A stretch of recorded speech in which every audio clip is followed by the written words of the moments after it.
We are the Holocaust.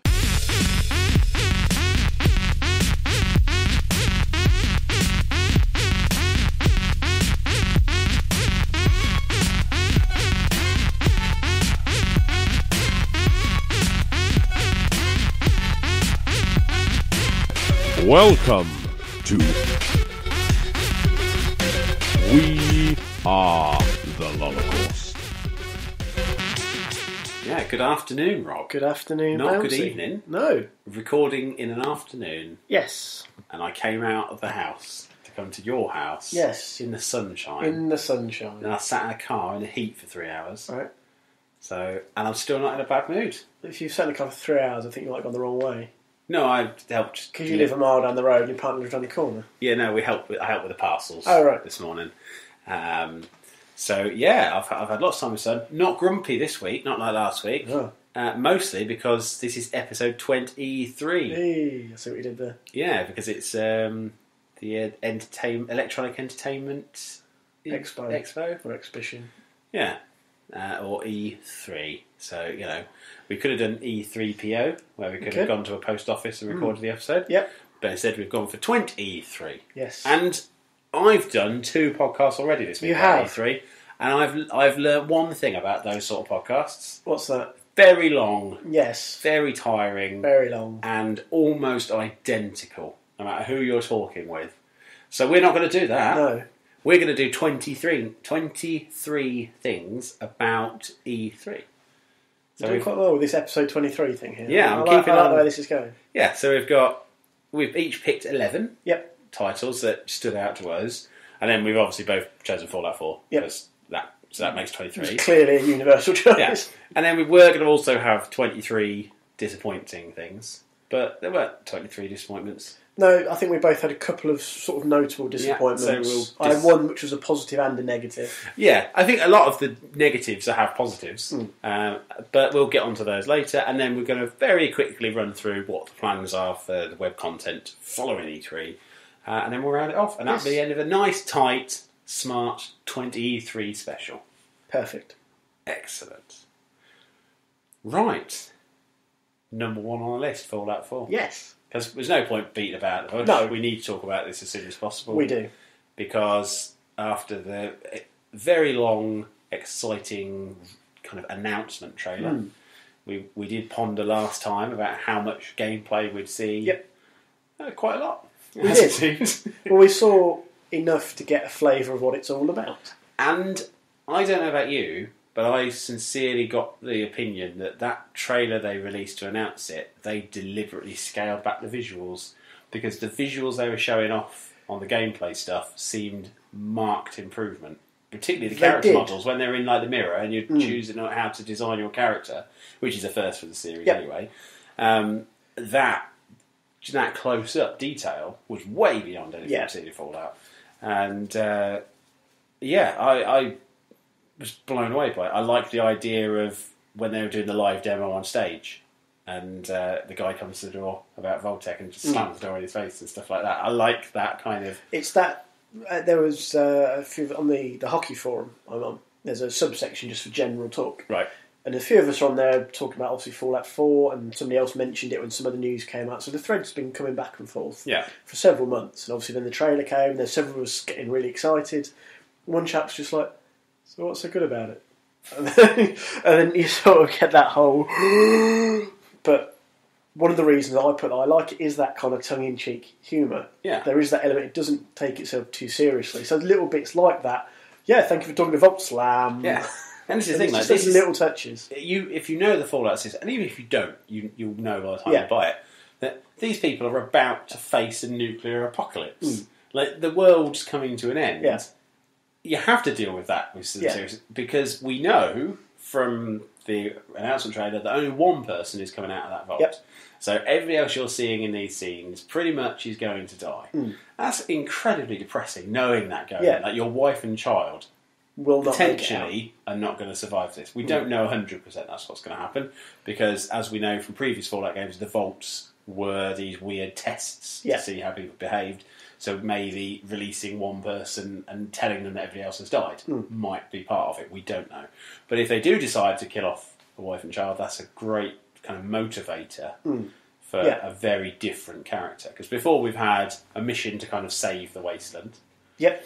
We've had a revenge mission, and now we've got a guy who we don't really know. No, loses everything and then has the ability to build a town if he wants, which also got me very excited because I never expected a Minecraft element to Fallout. There's always been collecting items, working on the workbenches, upgrading your weapons and stuff. So it does feel like a natural progression. And if you look at towns like Megaton, the elements were always there to potentially do that. All they really need to do is say, okay, well, when we're designing these towns, we're taking a bit of corrugated steel, laying it that way to make a ramp, or why don't we give this as an option for the gamer? And I think that's going to be the stuff that's not going to be integral to the storyline. As they said, you don't have to do any of that.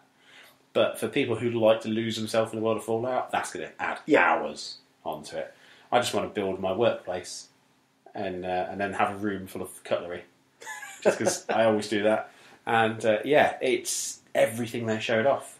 So the sizzle reel of the combat. Yeah. Just showing off they brought the Fat Boy nuke launcher back again, and I noticed that when they showed the VATs for the first time, even though everybody kind of knew that would be there, probably got the biggest cheer in the lot. Because it's one of those things that a lot of people who play just first-person shooters hate the VAT system. But the VAT system was in Fallout. Like the first Fallout, there was that turn-based element to it.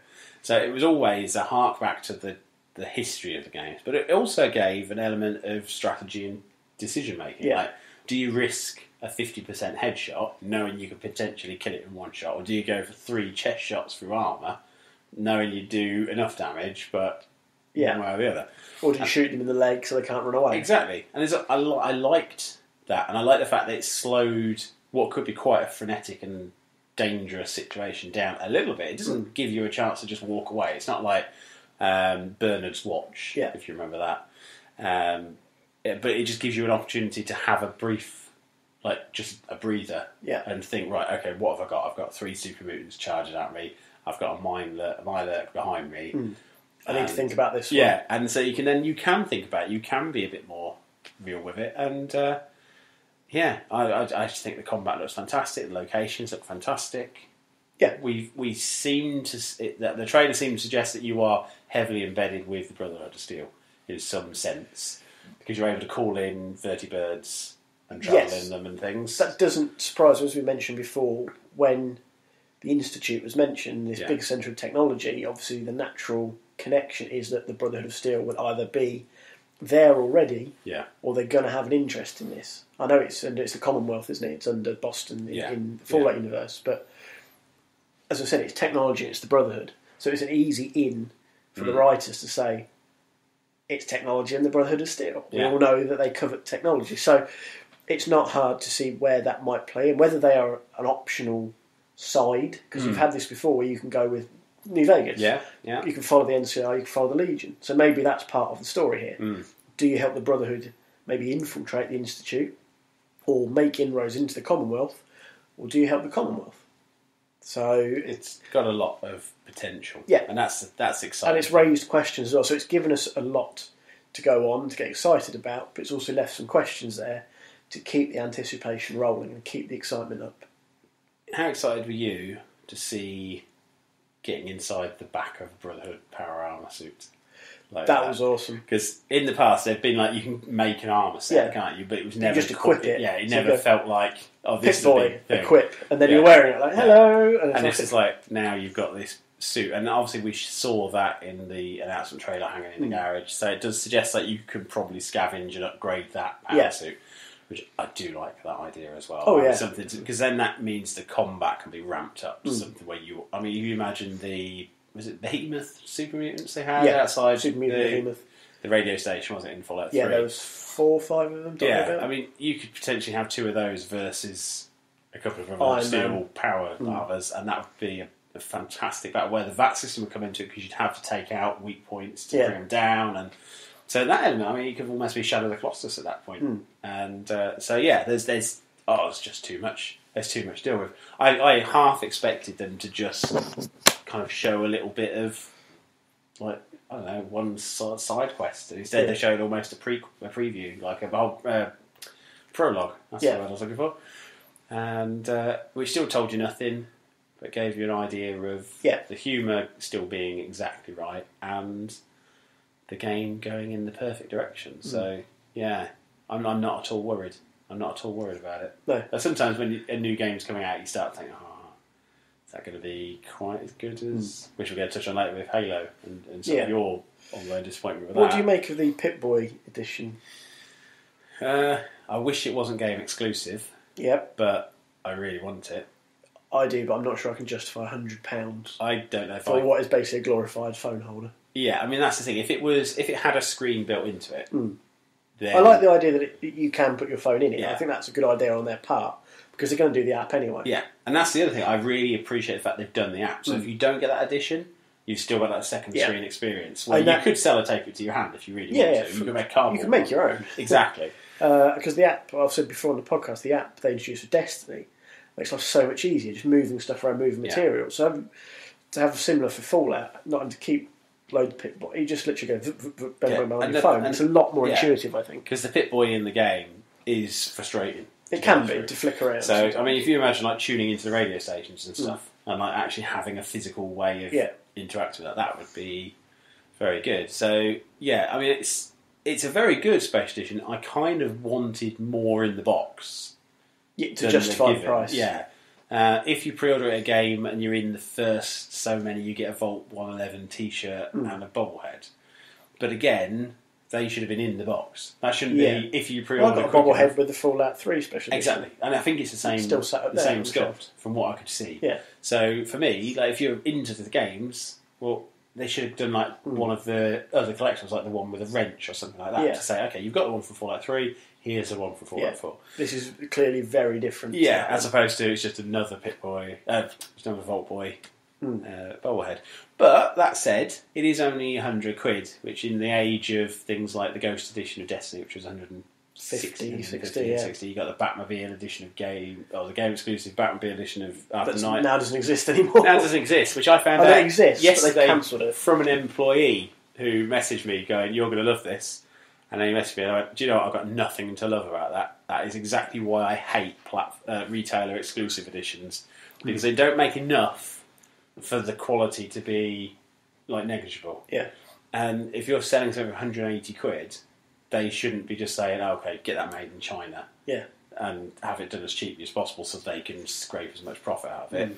Then you've got the whole Warner Bros. Season Pass stuff. You've got the fact that games got 3 different editions, each come with a different piece of DLC. Yeah. The whole thing's a mess to the point where I've cancelled my pre-order for Batman Arkham Knight because I don't want to support that overpriced season passes, ridiculous amounts of pre-order DLC being scattered around when we know there'll be a Game of the Year edition in 6 months that'll have all that content and it'll cost me £20 less. Yeah. So, yeah. Anyway, going back to Pip-Boy edition, for £100, I think they could have probably charged more and still sold it. Yeah. And so I kind of on that side of it. If you think the retail price in most games is £55, the £45 extra for getting what you're getting isn't too bad, but it could have been a bit cheaper. If it was $79.99, it would have been an absolute straightaway. Yeah. Okay, I can get that because I really want a Pip-Boy. I always wanted that clock they did, the Pip-Boy clock. Oh, yeah. That came out with Fallout 3, which is very hard to find now. But it was a clock, it wasn't a Pip-Boy. Whereas now I can sort of get an old iPod Touch, slot it in, and have a permanently made Pip-Boy I could just have on display. But yeah, I am very tempted by it. I just wish it wasn't game exclusive. I think I can import it from Australia and not buy it from Game and it not cost me any more. Right. So I may end up doing that. Just because I really don't want to give the money to Game. But there you go. But no, Fallout 4, I cannot wait for November. Was it for November the 10th? Yeah. Yeah. So that's quite nice if people want it, they can have it for Christmas as well. Yeah. Which will be a perfect Christmas game. It will. With despair at families and you can pretend they've all been wiped out and you're the only survivor. Yeah. Fist pump. Fist pump. Right. Staying with the Fallout theme. Yeah. Fallout Shelter. Yes. What do you make of Fallout Shelter? Well, I was surprised when they announced it. Yep. That was one of the surprise little tidbits you do get at E3 every year. And obviously Bethesda, they said they wanted to do something with apps, my mobile gaming. Yeah. It's iOS at the moment. They're talking about bringing it to Android eventually. Yeah. And I'm quite enjoying it so far. I've been on it probably about 3 days now, I would say, 72 hours. I'll do a proper review of it for the site. Mm-hmm. But in simplified form, the first 24 hours was a bit of a slog. Now I'm starting to get a feel for it and get my resources and building my community. So I'm enjoying it, though. It does seem to require, or it doesn't require it, but the resources are produced very quickly. They are. So you can literally be logging in and out every 5 or 10 minutes. What I have noticed, as you upgrade those rooms, the resource time takes longer. It depends how many people you have in there. Yeah. Because I've now got more dwellers, so I've got more people in there, which brings the time back down. Okay, so mine, I got mine sort of like 10 minutes in between each one, which was better because that then meant I could go away and not have a message immediately after closing the app. I like the fact that resources are used for about 2 minutes after you close. I like that, and then they stop being used, so you don't just come back to nothing. Yeah. Have you sent any people out into the wasteland yet? Yes, I was fortunate enough from one of the lunchboxes to get one of the special edition characters. Right. Bitter Cup, I think it is. So I've been sending her out, because she's already quite a high level. Yeah. She managed to find some power armour and a lever action shotgun, I think. Okay. So it's all the weapons from the game's armour and stuff. And she came back with that. So obviously I equipped her with the armour, gave her the best weapon, a couple of stim packs and a rad pack, back out, back in, back out. Yeah. 1,000 or so caps each time, more armour and stuff. So it's worked pretty well for me that I got that early, I think. Yeah. That probably helped. Well, this is the thing, because obviously it doesn't ram in-app purchases down your face at all. Like they said, they didn't want to make a game that relied on it. And you'd never get told, really, that you can buy the lunchboxes. Yeah. It's there. The maximum purchase is $14.99 as well, which fits with my ideal thing of why have a 70 quid one when you can have $14.99 and just buy multiples of that. It made me want to buy a $14.99 one straight away. Which is probably why it's now outselling Candy Crush. Second most, most kind of financially supported apps on the App Store at the moment for this week. Without any intrusion, no time limit required. That's in less than a week as well. Yeah, I mean, you've got games like Candy Crush where you have to pay pretty much to progress quickly. This, you don't. Like, you can do everything without ever having to buy a penny. Yeah. But I kind of want to give them my money. But also, I want to give them my money, restart my vault, and then buy those lunchboxes. Yeah. So that I can start with a really great vault. Because the one thing that happened to me, I got to the point where I'd got most of my characters about level 12, and everything was running nicely, and then I had raider attack after raider attack. Then one of my rooms caught fire. Then I had a rad roach infestation. It killed 12 of my vault dwellers out of 18. Ouch. And you can pay to bring them back to life. Yeah. So that's fine. But every time you do it, the cost goes up. Yeah.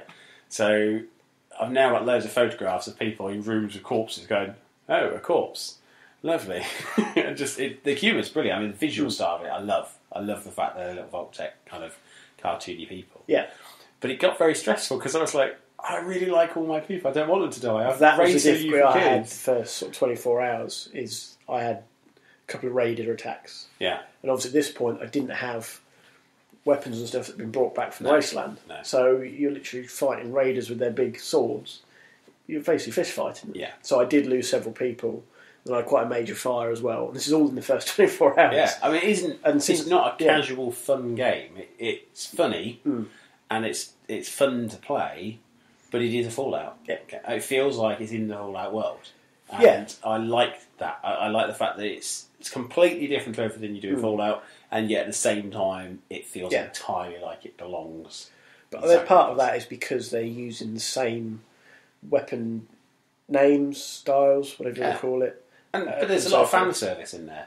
Because you get, I mean, I got in one of my lunchboxes, I got just for completing one of the in-game challenges. Yeah. I got a card that gave me the alien pistol blaster thing. Right. And the details of it were this must have been an officer's because it's made some adjustments and made it more powerful than the regular one. But straight away, I mean, that was like, I forget what it was, like a +7 damage pistol, which is great for a pistol. And so that helped me redress the balance. But what I wish I'd known is how relentless the raiders can be.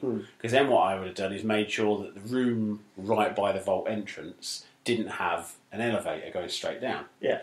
Because then they could come in the Origin and they could go wherever they wanted. So my next vault will have... You have to go along one corridor and then down the right-hand side. You don't have a choice in that first elevator, though, do you? It's just there from the start. Well, I'll probably just make sure that doesn't... I turn mine into a shaft, so I had like 5 levels straight away, thinking that makes sense to do that. What I'm going to have to do is stagger them over. Right. So there isn't just a free reign along the vault. And then, of course, I can put my armour and my guns on that top floor. Yeah. And the first thing they're going to have to do is come through a wave of people with guns, because moving people from the bottom right-hand side up to the vault door, by the time they've got there, the Raiders are then halfway through and they've gone somewhere else.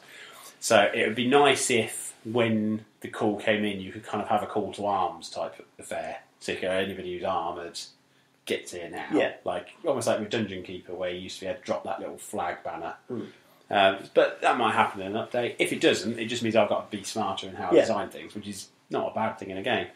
But yeah, the fact that I've played this more than any other game this week says a lot about how good I found it. And yet, people like Postman Gav deleted it after one day. I think you have to give it time. Trading cards in it. Well, there are trading cards, but you can't buy them on eBay, which I found out you've been doing with Star Wars card traders. There's a whole business of buying and selling these cards. We talked about it before, didn't we? Some cards had like 40 quid value. And so I can understand why people do it, but for me, I finished the whole yellow set and I never had to pay a penny. Yeah. So I was quite pleased with that. But Fire Shelter is highly recommended to anybody with an Apple device. I think that's fair to say. Yes. I would love to try it on my iPad, because I think the larger screen might make that nice. And I think that would benefit it, because it can be a little bit fiddly on the small screen sometimes. But I just don't know if the iPad will run it without falling over, because it is an older one. But in the meantime, I'm happy to have it on my phone and play around with it. And it's a good little app. And part of a very confident display from Bethesda all in all. Yes. Like everything they did, it was considering that as their first lone event, you wouldn't have known it. No, not at all. I think they outed Ubisoft in the cool stakes this year. Yeah. And I think Ubisoft pretty much admitted they didn't have their best year, didn't they? Yeah. It wasn't their strongest show. But I think that's because they haven't just wheeled out everything for another year. Like, they've concentrated on making the good stuff good. Yeah. Which we'll get to later on. We will. Right, next on the list, Recore. Yes, well, as regular listeners may remember, or certainly followers on Twitter, I asked people for their input on what they would like to see at E3. And a very common theme was something new. Yeah. Recore is something new. Really, something new. And I am intrigued by it. People have described it as an adventure shooter. I hope it's more of the former than the latter. Because there's plenty of shooting games of various different styles, third person, first person, and so on. I'm interested to see what the adventure side of this is. Obviously, how other things pan out. Is it going to be a Blue Dragon-y style sort of game where you've got turn-based combat just with guns instead of magical blue animals?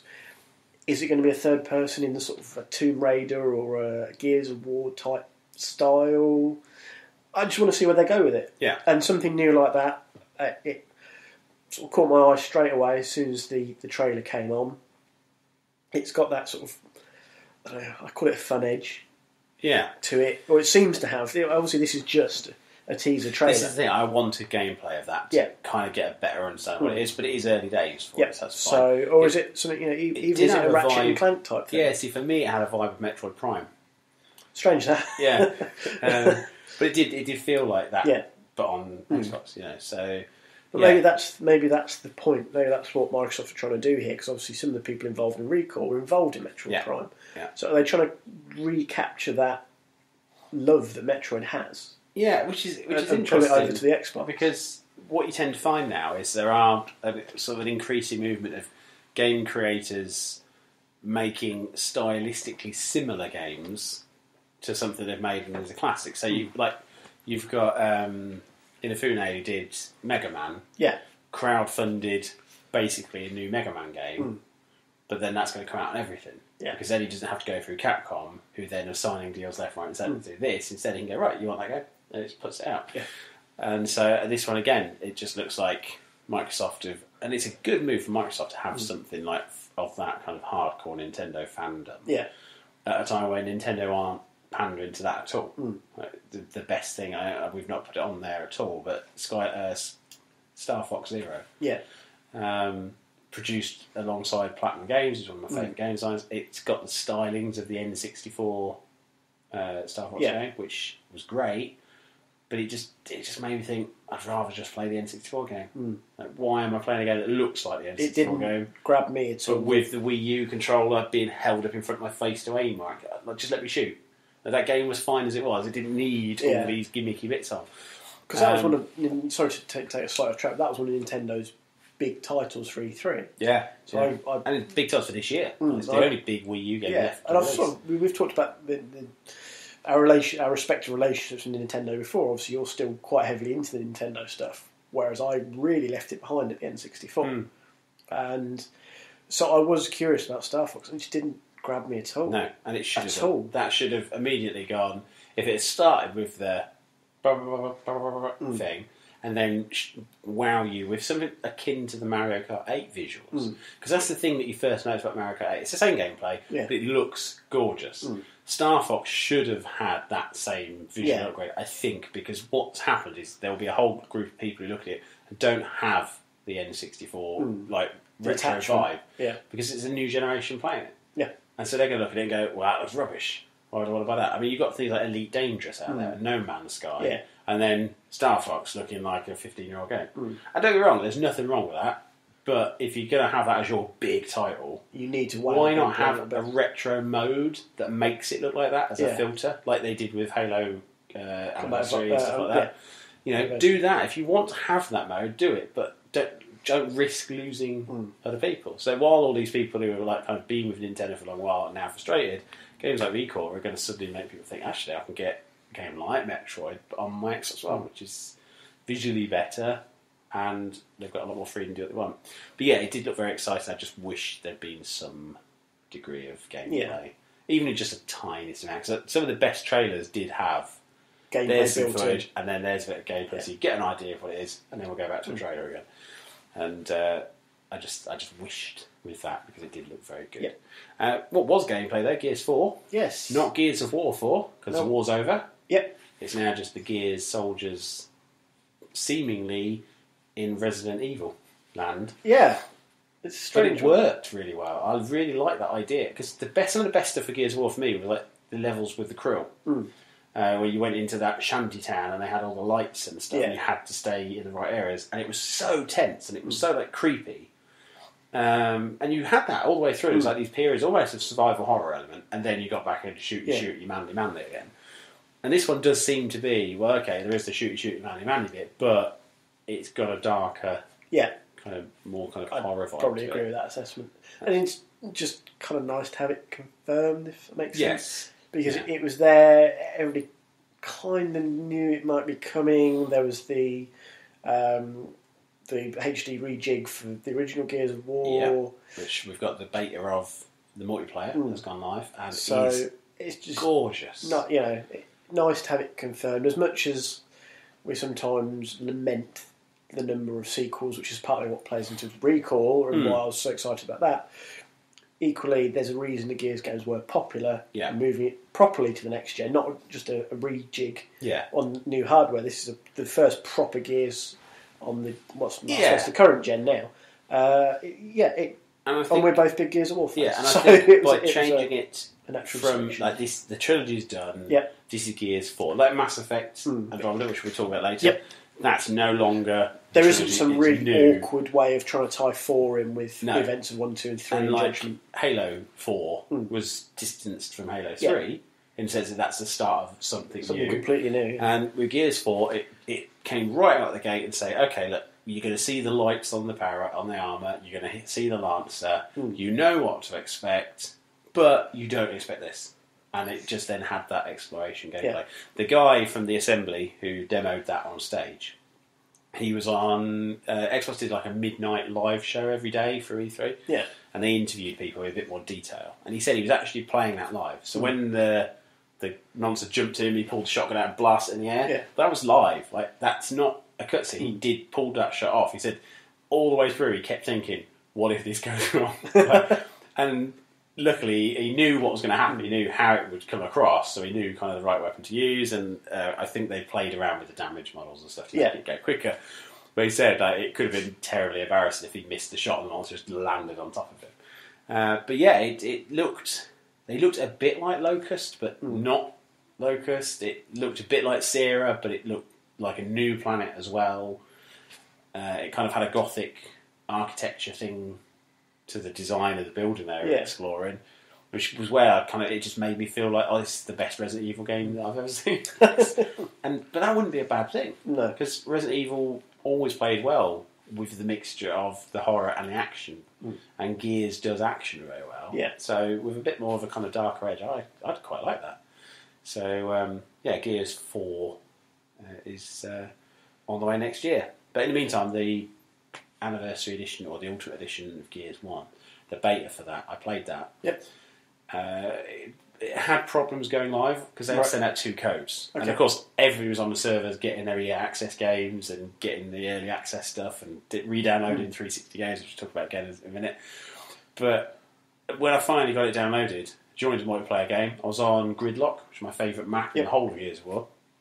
And so I run off, I'm holding A to do the roadie run, and all these people are going, I'm clicking my stick, but I can't run. It's like, no, hold A. It's like, oh, okay. And then I realised this is a 10-year-old game. There's a generation of gamers who've never played Gears before, and they've just played Call of Duty or Destiny, and they're all wondering why they can't jump. And I'm just like, no, it's a cover-based shooter, just get into... How do I get into cover? Go down! And so we got destroyed.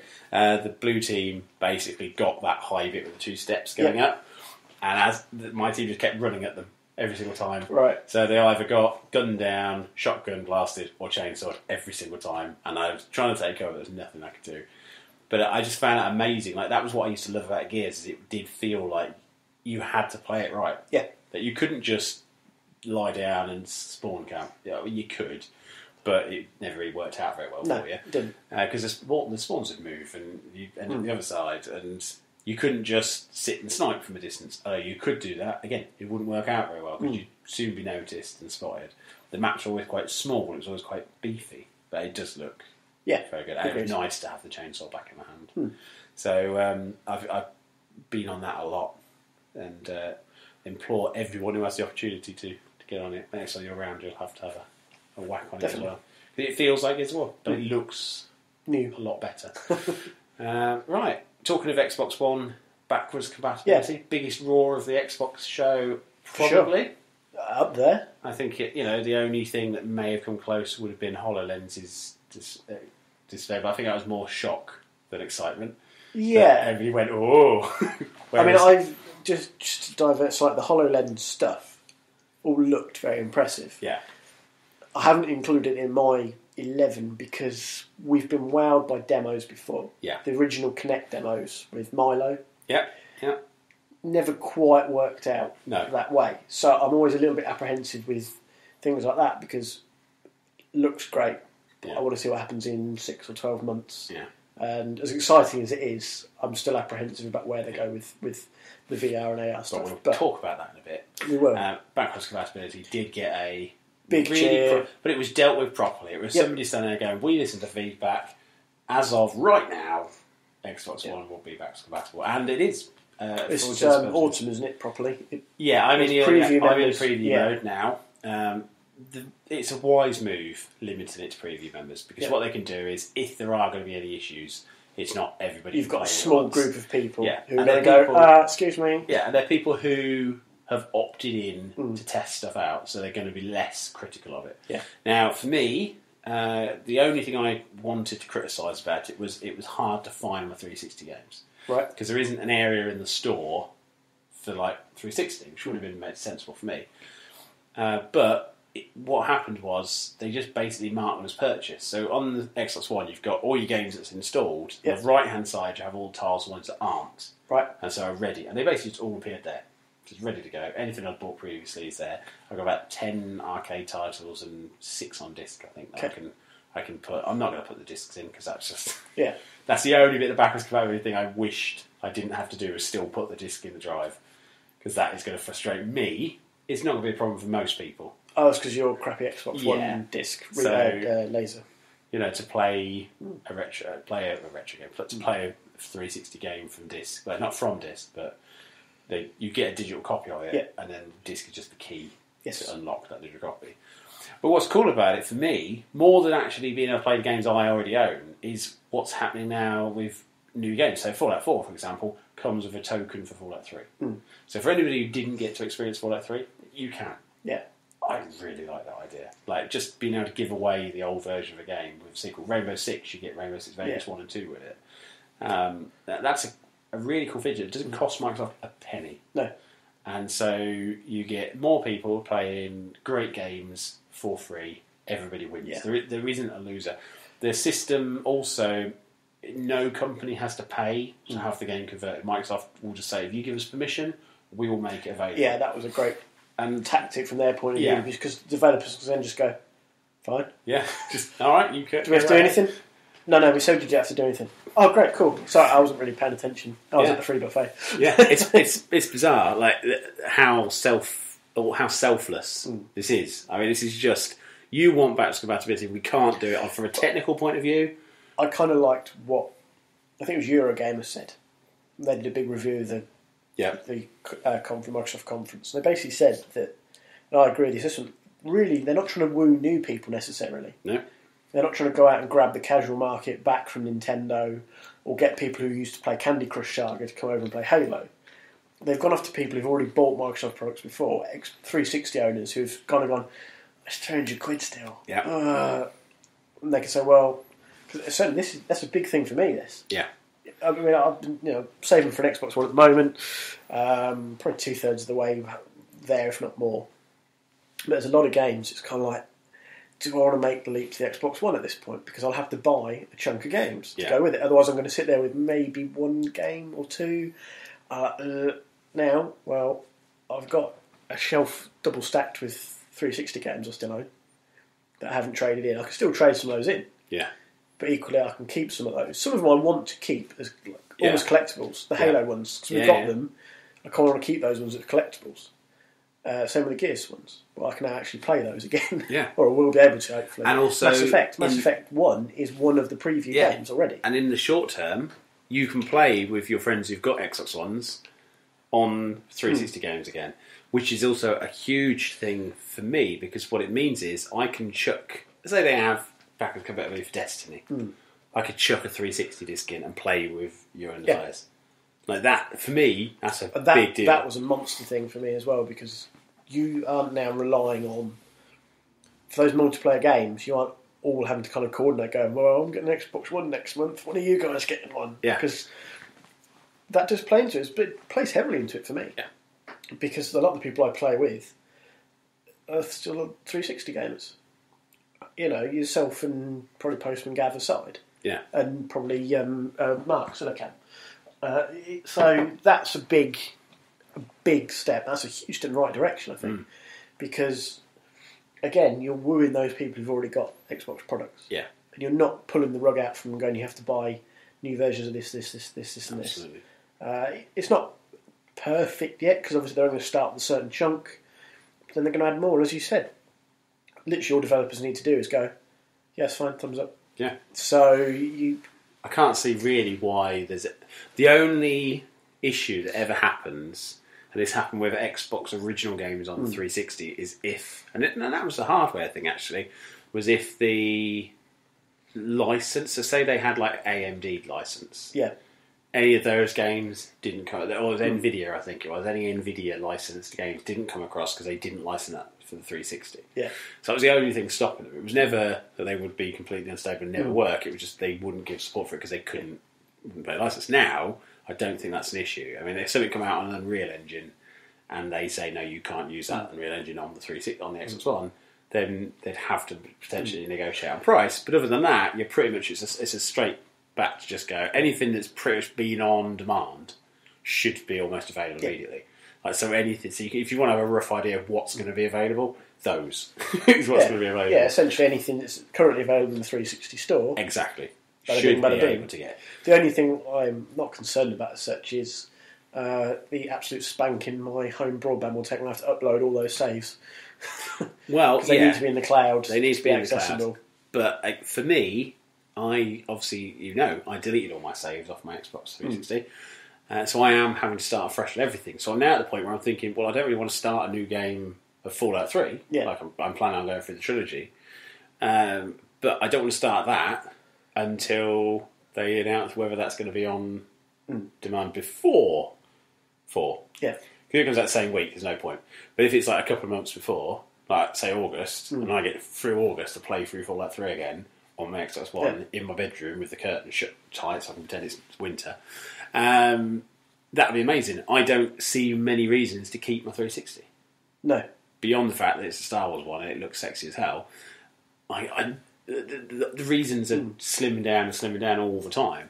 So I'm now at a point where I think, I could just give it to the kids to put in their bedroom, maybe, to not get rid of it completely, or could I do this, could I go there, could I do this? And I just think, I'll give it a little bit longer, make sure that all my favourite games come out on both, and then once the majority have, then I can go, okay, off it goes one way or another. But yeah, it is a big deal. It's not a big deal to anybody that doesn't own an Xbox console, either generation. Like, obviously, it's not going to start. But it wouldn't be, and I wouldn't expect, and I'd expect their indifference. Yeah, because it doesn't mean anything. It does mean quite a lot to me because I'm still 360. I know one of the guys at work. As soon as it came out, he was like, "Oh," and then he was perusing prices. Turns out, Game have got an offer on.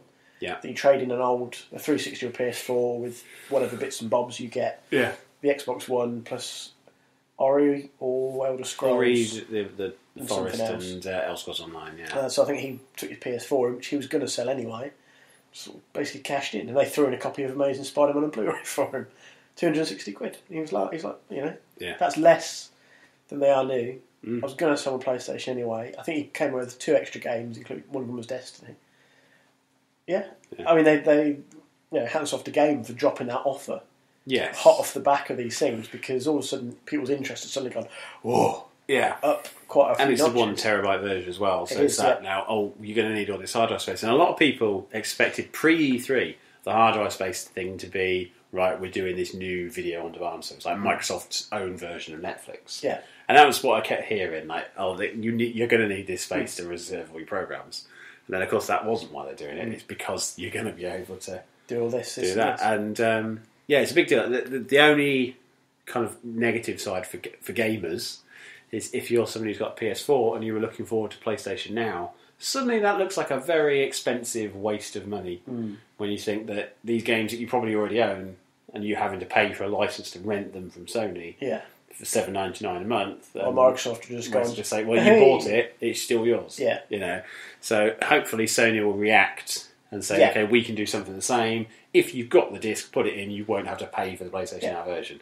They can do that. Because they can still keep PlayStation Now, effectively. Or maybe readjust their price structure so you download the PS3 game for a few quid. Yeah, or do a monthly amount. So say you pay a tenner a month for unlimited access to games, but you can only have one installed at a time. Like, just do that run, like you do if you rent them from Boomerang. They post you a game, when you finish it, you post it back. You might only play one that month. But, I think they need to go that monthly amount or make it free for people who already own it, because the value now is way out of whack. People were already complaining about the price before, but now Microsoft has shown how you can do it, and Sony are going to have to react. Anyway, Doom. Yeah, very quick one. I'm just excited for the new Doom. You like the idea of beating someone to death with a limb? It's Doom, isn't it? I did like the body deformation. Yeah, it's one of my favourites. I must admit, I'm still slightly tired on it all because I have very fond memories of the original. Yeah. Didn't really enjoy Doom 3 that much. But gameplay looks good. Yeah. It's got my interest. It's probably one of those ones I will quite possibly rent first. Yeah. Because as I said, 3 didn't really grab me. No. But I do have fond memories of 1 and 2, to be fair. Doom 2 as well. So it was good to see some gameplay. And it still has my interest. Partly out of intrigue to see if it recaptures that old spirit that I just didn't feel. There is a beta coming for it. I got access because I bought Wolfenstein, so I am looking forward to giving that a whack. But yeah, it's looking very pretty and gory, like it should. But it does look more like a Doom game than Doom 3 did. Yeah. Doom 3 was just darkness with things. Doom 3 seemed to me, it tried to be too story-driven, perhaps. Yeah. Whereas Doom was never really that story-driven. It was just kind of bang. The story is told to you in text at the beginning of each level. It's kind of just get in there sort of thing. So hopefully that'll be that.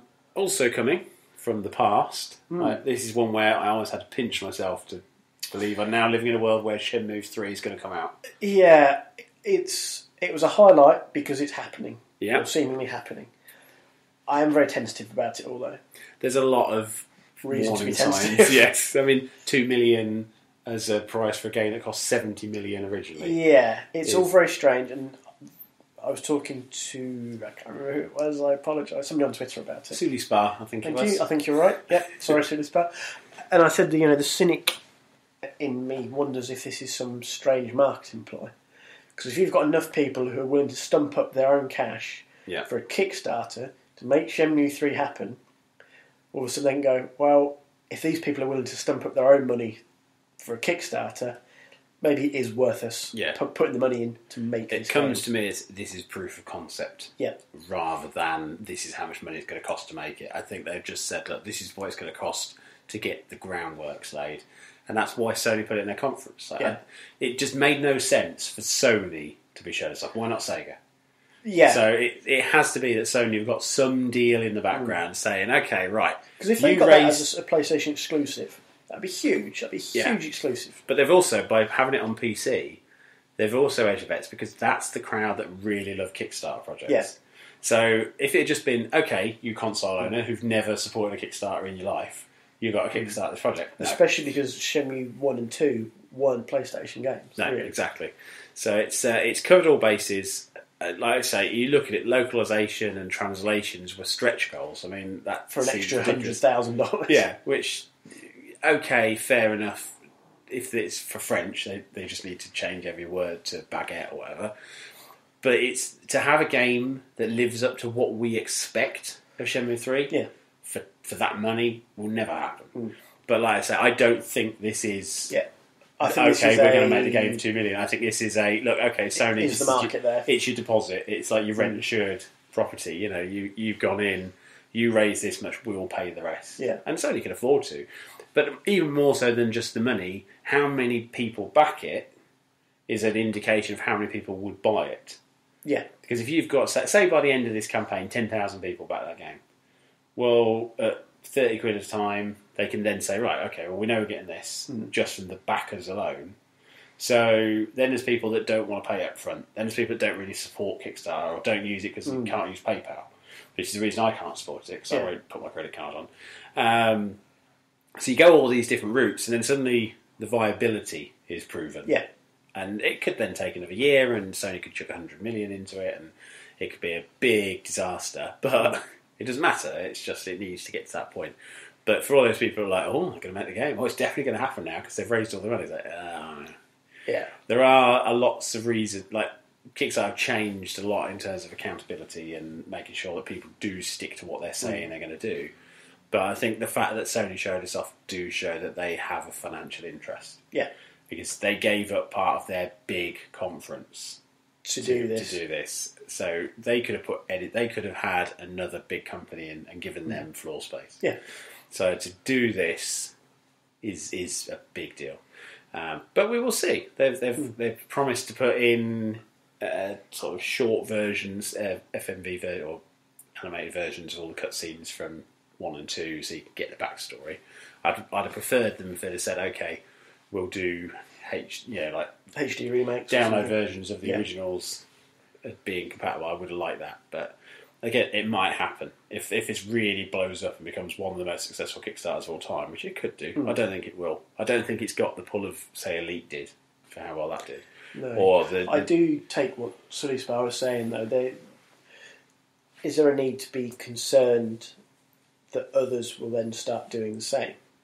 That this becomes something of a trend for what would ordinarily be AA or AAA titles. Yeah. Suddenly going, well, you want it, you put your hand in your pocket, and it's like, you know what? Is that a trend you want or a road you want? If it means that you get those games that are commercially unstable, then yes.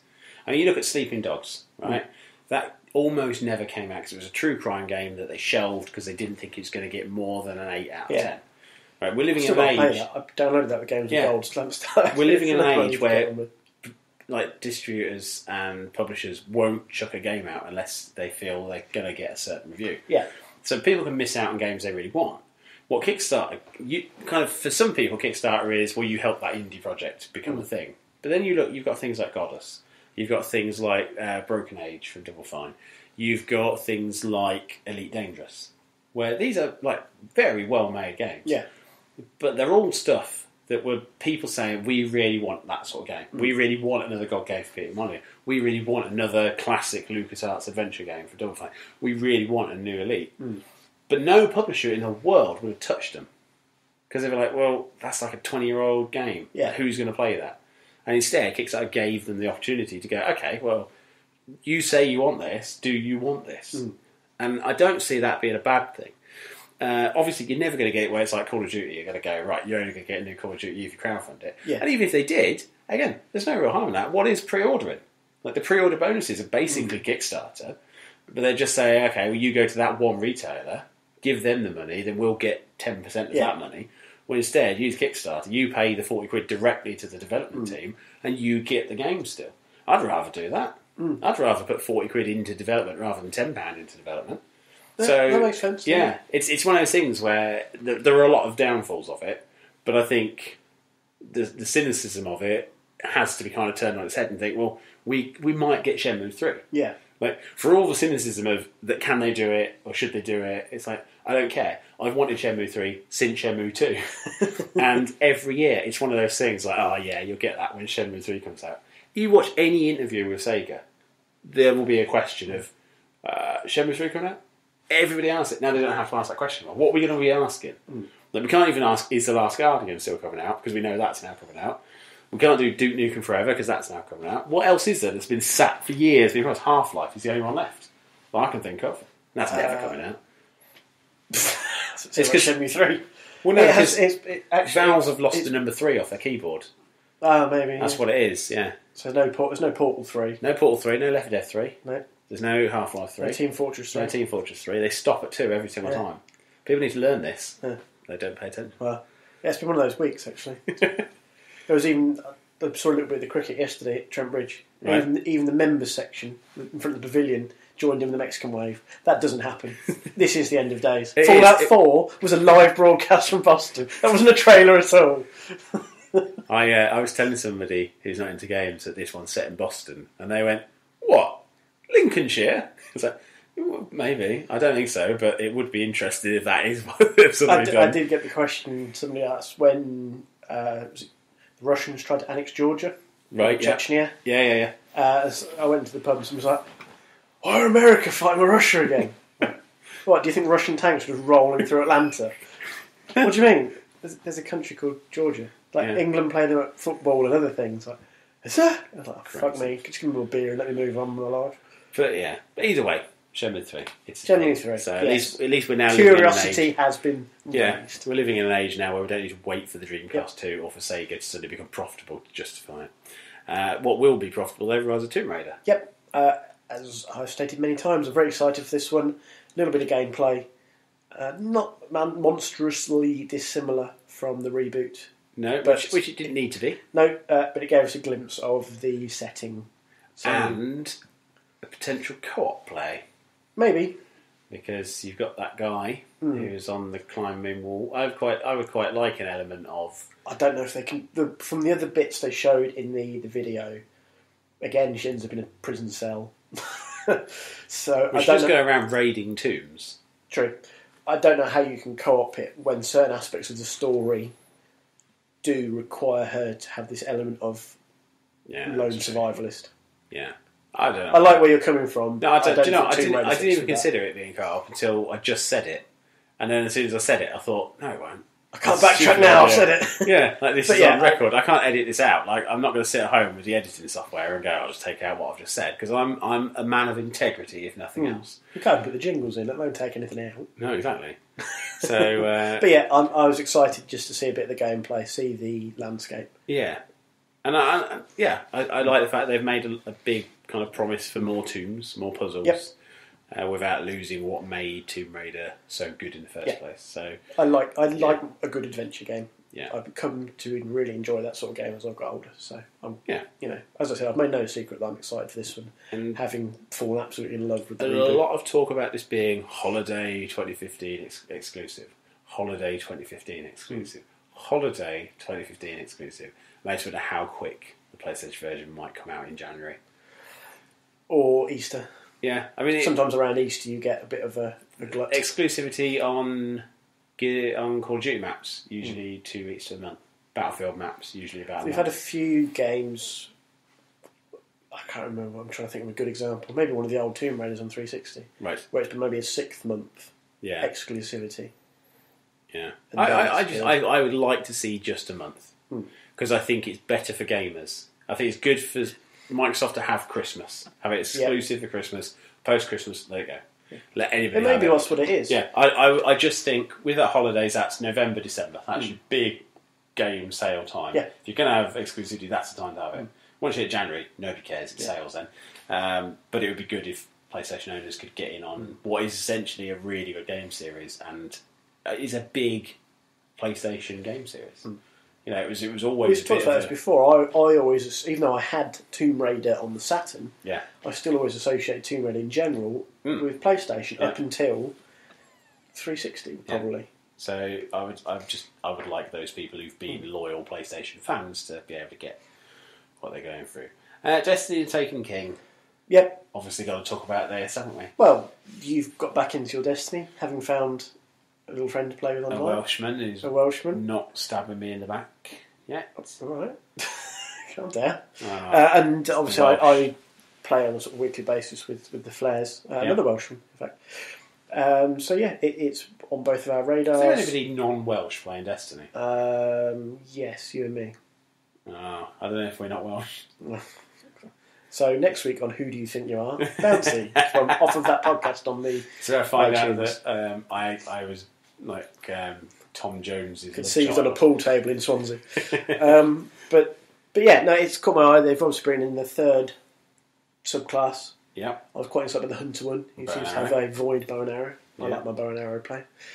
And new missions, new strikes. I think one of them's a PlayStation exclusive again. Yeah, which is, I mean, that's to be it's so that Activision and PlayStation are getting closer and closer. Yeah. With Call of Duty as well, which we're not really going to talk about because neither of us are that excited about Call of Duty. It looks very good, but it's Call of Duty. It's nothing to be excited about. Well, we mentioned it when was it Black Ops 3 or something was leaked or teased, and we both said you kind of hit that point. We felt like Call of Duty always looks pretty. You're pretty much what you're going to get campaign-wise, give or take. So you've got multiplayer, and then you've got whatever tweak comes with that particular iteration. The big change now is that Microsoft have lost the exclusivity on that, and it's gone to Sony, so they've got the exclusivity on DLC, timed exclusive, rather. But yeah, so Taken King, big one on my map, probably ties in, hopefully, with moving to the Xbox One as well. Yeah. Because they have said there'll be some special editions that come with the base game and the DLC. I was a bit annoyed by that, in all honesty. I knew it was going to happen because there'd been lots of rumours about this for a while. It's not a reach to speculate that would happen. And it's kind of like a Game of the Year edition, really, but with some extra collectibles. Yep. But that was like, what, 80 quid? 70, 80 quid or something? I think it was 80. Which, for a game that's been out for a year, plus, say, a 30 quid season pass, I mean, that's 70 quid. So, Taken King is going to be the 30 quid mark. It is still cheaper than buying them individually at new prices. Yeah, but even the base Destiny now was 20 quid now. Yeah. So I kind of wish that they did two versions. One for people who'd already bought the game. Yeah. Could get the new download as a code. For 20 quid or something. And the collectible stuff as a bundle. Oh, just in a little box with a code. Yeah, because with Skylanders they did a thing where if you already had the Portal, when Skylanders Giants came out, you could buy it without the Portal, save a bit of money, and you had a smaller box. Yeah. I kind of hoped they were going to do something like that, because I would like the collectible stuff. In particular, the Strange Coin. Yeah, that's quite cool. In the book. I would really have liked that as a collectible. I'm becoming a bit of a Destiny nerd now, to the point where I'm kind of liking it more than I want to. And the idea of having that Strange Coin in a book, on a bookshelf, is just a kind of very neat little thing. Because you've seen the collectible for The limited edition's got the armament book in a book sleeve, so I'll be able to stick them in stealthily on a bookshelf. So I'm still tempted to buy this, but I don't really want to pay that when I've already bought the rest. You kind of the people who paid 150 quid for the Ghost edition. See, this is where the other bit gets confusing, not confusing as such, curious for me with backwards compatibility, because I've got all this stuff for the 360. So does Destiny backwards compatibility mean I've got Dark Below and House of Wolves already? So I pop in Destiny. I mean, originally they said, didn't they, if you upgraded within a certain time frame, if you bought it within a certain time frame, you could. I mean, I think Bungie are going to have to just open that up if backwards compatibility, because if not, people just put the 360 disc into the Xbox One and have it slightly not look as good, but still have all their content. It still looks pretty good on the 360, I think. And it's going to look nice, prettied up a little bit. You do screenshots and stuff on the Xbox One, but yeah, it's all a bit of a mess. I wanted more information from Bungie, really. Because it's not a new game announcement, it's just a DLC announcement. Not, but I guess with it coming September... The thing is that people have been able to play it. I know one of the guys from Eurogamer has been playing it, because he put some tweets out about it. So I think more stuff is going to end up not leaking out, but coming out via your Eurogamers, IGNs, because people have been playing it. They've got these promotional shots of Titans and Hunters with their new class. They're releasing these sort of tidbits of... smashing stuff with your solar hammer and all this sort of stuff. So they are kind of leaking it out a bit. It's almost like a drip type effect without going fully overblown and just saying... See, I just want to know, this is everything. We're getting new planets. That's the one thing I wanted to know. I wanted to say, you're going to be able to go to Mercury, or you're going to be able to go to, I don't know, the asteroid belt, or you can do something. Yeah. But it just seemed to be, well, this is the story, which we'd already had leaked. Like, all the information we got, pretty much, was what we already knew, and that disappointed me a little bit. Also, I don't know why he's coming for me, because I haven't killed his son. Well, I've not got to that point yet. You're guilt by association. I just wonder if I download it, will he just go, watching you? Yeah. If you touch him, bouncy ball! Just starts floating in the midair, and as soon as I kill him, it was like, then the mission will unlock. But hopefully I'll have done it by then, because I've almost done all of the House of Wolves stuff before I finished the Dark Below stuff, because I've got the quotas raised. Going to be a pain. Even though I'm 28 now, so hopefully it'll be a little bit easier. Yeah, if you can get yourself up to 30 at least, is really probably where you need to be, I think. Yeah. I'm good at the game. That's fine. You need to be up to... It's not... That's the where it gets sort of difficult. It's kind of like... Especially certain things suit certain play styles as well. But as we've just talked about with this backwards and compatibility stuff, soon enough, we can all get together in our little... Very exciting. Sextet. Also exciting, The Division. I'm just excited to have a release date. Yeah, because what they showed wasn't that amazing. Because we've seen quite a lot of stuff that's already got us. Last year. We wanted to know when, and of course it slipped out of this year into next year. But I'm just happy to have a release, I'll say confirmed, with air quotes. And in March. Yeah. Which is usually a nice quiet point. Although this year we had a lot of stuff released in March. So it does look like maybe this will be the new September, October. We'll have a March, April. Yeah, the Easter time. And The Division still looking very good. But yeah, it literally just comes down to the fact of March 2016. Yeah. Great, because it originally was like, should be with you 2015. Should be is a very open and determined gaming world. But this is Ubisoft. They like to make sure that the game finishes the game they want. That when they time themselves in too much... I've not got a problem with them taking time. It was just kind of like, is this going to fall into development hell like Shenmue 3, Half-Life, stuff we've already mentioned, where it's just going, I'll have it soon. You'll have it soon. You'll have it soon. Well, that original kind of anchors it a bit. Yeah, that original kind of game engine trailer they released. I mean, it made me think there's no way it's coming out within a launch year, let alone a year. And yeah, it's looking very exciting. I'm very keen on getting hold of it, but hopefully that'll be a locked-in day. I mean, they've got almost a full year, so it's plenty of time. Also, 2016, Mass Effect Andromeda. Yes, had a Johnny Cash, good choice of music. I approve. Even though it's half the trailer is somebody's holiday photos. Yep. On a slideshow. Doesn't show us a monstrous amount either. No, but it's enough to get people excited. The N7 thing was the biggest surprise to me. Why? Because I expected this to be a completely new thing in a new place. I always expected some kind of hook to the original trilogy. Yeah, I mean... it might be very subtle or maybe a bit more in depth, but I always expected some kind of hook. But it just kind of... The problem with that for me is looking at that character, I immediately think that's Commander Shepard. And we know it's not supposed to be Commander Shepard. Yeah. So why have they not got like N9 or N3? I mean, it can still be the same logo, but why does it have to be the N7 logo? Like, it's Mass Effect. You don't need so much fan service. That's not an oblique reference to something. Yeah. It's not like they've had I don't know, some character's ancestor sitting there going, "Oh, well, you know, do you remember this?" or whatever. Commander Shepard's child, son of Shep. Well, it's possible. Yeah. It is possible. But again, it all depends on how you see the canon ending of Mass Effect 3 and whether the choices... Because this is something somebody was saying this week about if the backwards compatibility is there and you've got a game save of all 1, 2 and 3, will any of those decisions going to affect Andromeda? Because it would be nice to think that some of the history documents would reflect the events that you chose. Yeah.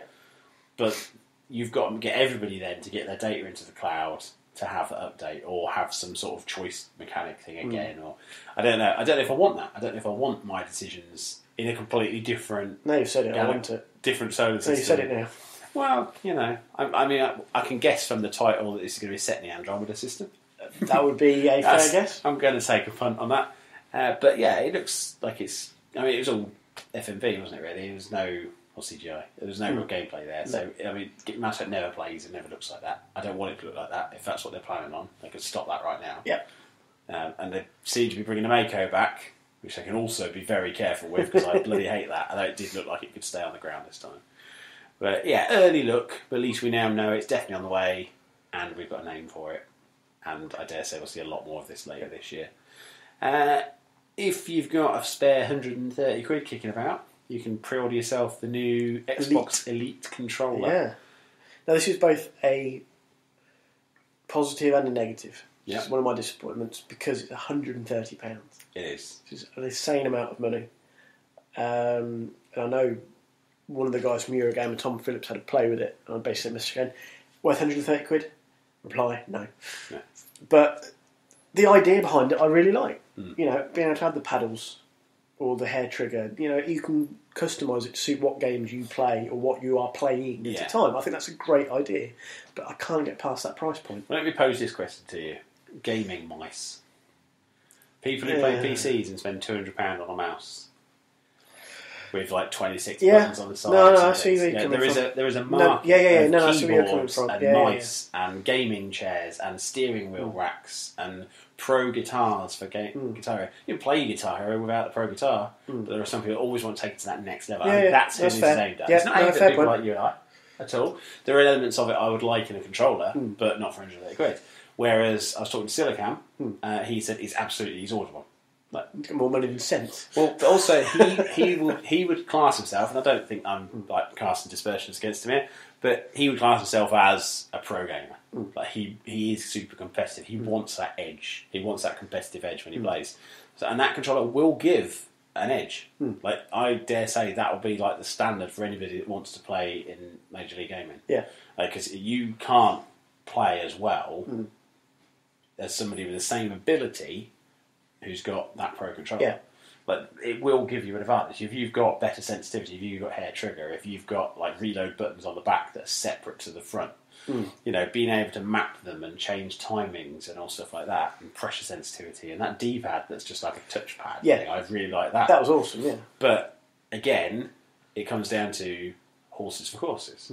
And they're not saying this is replacing the Xbox controller. They're already replacing the Xbox controller with a 3.5 jack controller. So, and I think upgrading the bumpers and stuff like that. I agree with everything you've said. You made your argument beautifully. Thank you. Maybe I was just hoping that it would be more accessible to your, I'll call it a casual Xbox gamer, for lack of a better term. Well, we don't know how well it'll sell. We don't know whether it'll stay that price for very long. These things don't tend to stay at those prices. And what happens when a third-party company like Mad Catz that makes their own version? Yeah. You know, we see this all the time. Like you've got the official Xbox One controller, 44 quid. You've got the Rock Candy light-up corded version, is 20 quid. So it wouldn't take much for a company to come along and go, oh, okay, removable components, we can do that. Yeah. Like I've got a PS3 controller, which was Call of Duty Modern Warfare 2, I want to say maybe 3, branded. But that has extra buttons on the back. Yeah. Has lights. It has adjustable vibration. You can do all sorts on it. I mean, it's essentially that, but you can't take the bits off and replace them. And I picked that up in Argos, in Asda, on sale for £10 because nobody bought it. Oh. So again, it's one of those things that they can be done cheaper. Yeah. But it is a very sexy controller. Like if there was a controller I was going to take to bed with me, it'd be that and the Res controller from the Dreamcast together in combo. But it is the video as well. It was sexier than a Jaguar car advert. Just like, oh, take this off. Oh, look at that. Oh, and that can screw. And even just the thumbstick, you unscrew the thumbstick. So just, it was like an Apple tech demo hosted by Jenna Jameson. Just hair in a mud bath. In a mud bath. Which wouldn't be very sensible, actually, with electronics. Although, as long as the water content was low, you're right. So, yeah. But we'll talk more about the disappointment side later on when we come through disappointments. Here's a game I bet you've not heard of, Flame in the Flood. I've not heard of it. It's not in any of the conferences, that's why. Oh. The other big thing of E3, and it's the one bugbear I have, other than the fact that I don't think E3 should exist because I don't like the idea of everybody pushing everything out in one conference, is that you have these small games that pay for their stand and then don't get invited onto stage because they're not big enough yet. Yeah. And then you have to hope that some journalist will go to the show, play that game, come out of it, and go on Twitter or a website, and then get that shared around. Yeah. Flame in the Flood is one of those games. It comes from developers of Bioshock, who've worked on the first one. It's a roguelike, so it's that kind of dungeon crawling style game. Yep. But it's set in a post-apocalyptic, I think New Orleans. I can't remember exactly where, but it's flooded, basically. There's these islands of land. And so you get your resources, and you're going around, and you're trading, and you're fighting, and you're surviving. Very similar to Don't Starve, if you've ever seen that kicking about as well. There seems to be a big trend for this kind of survival experience in a game. It's got a gorgeous art style, looks phenomenal, and nobody was talking about it, which really bugged me. Yeah. So, Flame in the Flood, if you listen at home, go and look it up now. The Kickstarter, it was kickstarted. I think it was Kickstarter, it's either that or Indiegogo, but you can pre-order via the site. They've got the music soundtrack to it as well. I should have really showed you the trailer because it's very good. Has got a kind of a modern country and west, like country blues vibe to it as well. There's a guy who did the music for it who I looked up, and his music is very, very good, and he's doing the soundtrack for it. So everything about it is great. A lot of my list actually is non-big franchise titles because you picked those for your list. So hopefully it will point people in the right direction. Lara Croft Go is another one. It was part of the Square Enix conference. They did Hitman Go last year, which was it's a weird little mobile game where you had like little doll figures and you could move a grid round and you had to execute it. They're now doing a Tomb Raider version, and it looks gorgeous. Yeah, and I did see a bit of that. Yeah, the first one was very good. So, and I think Lara Croft would be a better fit actually than Hitman was. So. Yeah, again, another one I'm looking forward to. Transformers Devastation, we talked about on the site last week, in the E3 leak section, where some screens got released from a Canadian store listing for the game. Basically, Generation 1 Transformers looking like the cartoons, fighting in arena. That's what it was leaked as. That's not quite what we're getting. We're getting Generation 1 Transformers, animated in the style of the cartoon, big open world type thing, transformable between robot and vehicle form. My favourite fighting move, being Optimus Prime, hurtling towards a Decepticon, pulling a handbrake turn and swinging the trailer into him, and then transforming. I like that. Yep. I like that. It's those sort of touches that make these games. Platinum Games, who made Bayonetta and Vanquish, producing it, and it's good. It just looks like a cartoon. I've seen it running, and I can't sometimes tell between whether it's actual gameplay or just a trailer, like a kind of CGI trailer. But it's all gameplay. It just looks like the cartoons. And a lot of the voice cast is coming back. That's kind of what you want, though, from Transformers. Yeah, Bumblebee's a Volkswagen. Oh, God. Everything's back to normal. Like I can forget that Michael Bay existed for a little while. I mean, and don't get me wrong, I do like some of the elements of the new Transformers films, but to have that again is a joy. And again, we don't know a huge amount about when it's coming out, but as soon as it does, I am all over that. Like Jenna Jameson in a mud bath. Horizon Zero Dawn, another kind of new IP. I showed you the trailer for this earlier. Future world in which civilization has vanished. Cave people almost have kind of made tribes, and there's a whole run of robotic animals that they're hunting to get power and food from, including a giant, what can I really describe as a robot T-Rex? Yeah, and hunting it with a bow and arrow, and the fight sequence was very good. Yeah, it looked good. There's elements of several games built in there. Yeah. None of them, I'd say, are bad elements to draw on. There was a Tomb Raider-y feel to some of it, the way the character was followed around, moved around. You hide in the bushes, which is a sort of Assassin's Creed type element. Yeah. Evolution. Evolve. Evolve, sorry, not Evolution, Evolve. But you mentioned before we sort of started watching the trailer, it's not uncommon for games to draw on what other people have done. Shadow of the Colossus as well. It reminded me of a little bit, just like there being a small thing, having to go after these big things. So, it draws on popular elements of several other games. Yeah. But I don't think that's a bad thing. No. And it is an intriguing... Yeah, it's another one in the tick title. column to make me think PS4 might have to be added at some point. Yeah. When games like this are coming. I mean, it's from Guerrilla Games, who made Killzone Shadowfall, with developers from Witcher 3 and the writer of Fallout New Vegas. I mean, that's a good team to have. It's got a pedigree already, and I always like to support new IP. I always like to kind of be excited, same as you were with Recall. This is like the polar opposite of Recall though, because this showed you everything. Yeah. Without showing you the story, really, it just showed you this is what the combat's going to be like. But there's this big mystery of where did everybody on Earth go? Yeah. So I kind of like they didn't blow its load in that, because it was a 7-minute long trailer, so it could have been too much, but it fit in well. Another trailer that absolutely won me over, another one in my kind of top of E3, was Unravel, another Sony indie game from a Swedish developer. You're a little man made out of yarn, called Yarny, apparently. It's as good a name as any. Puzzle platformer, where you have to basically traverse levels and find your way towards the end. Pretty standard fare. However, you are made of yarn, which is tied to a start point. So as you do the level, you're slowly unravelling. Now, this is where some people playing it have really liked it and some have really hated it. You can get to a point in the game where you might have to swing across a gap. So what you've got to do is tie off the yarn, and then you jump and swing. And then you have to leave that behind. So you can't kind of like gather it up, because that's tied there. You only have a finite amount of yarn, so that's like almost your time limit. That's your kind of, you can explore, but you need to be careful. You can't just tie on everything and run around and go mad. Yeah. So for me, that's tight platform puzzling. For some people, it was frustrating because they got to the end of a level and had to then backtrack and find a point of where they could unravel stuff. But that's their fault for doing it wrong. I can't criticise the game for that. The trailer looked stunning and depressing in equal measure. Right.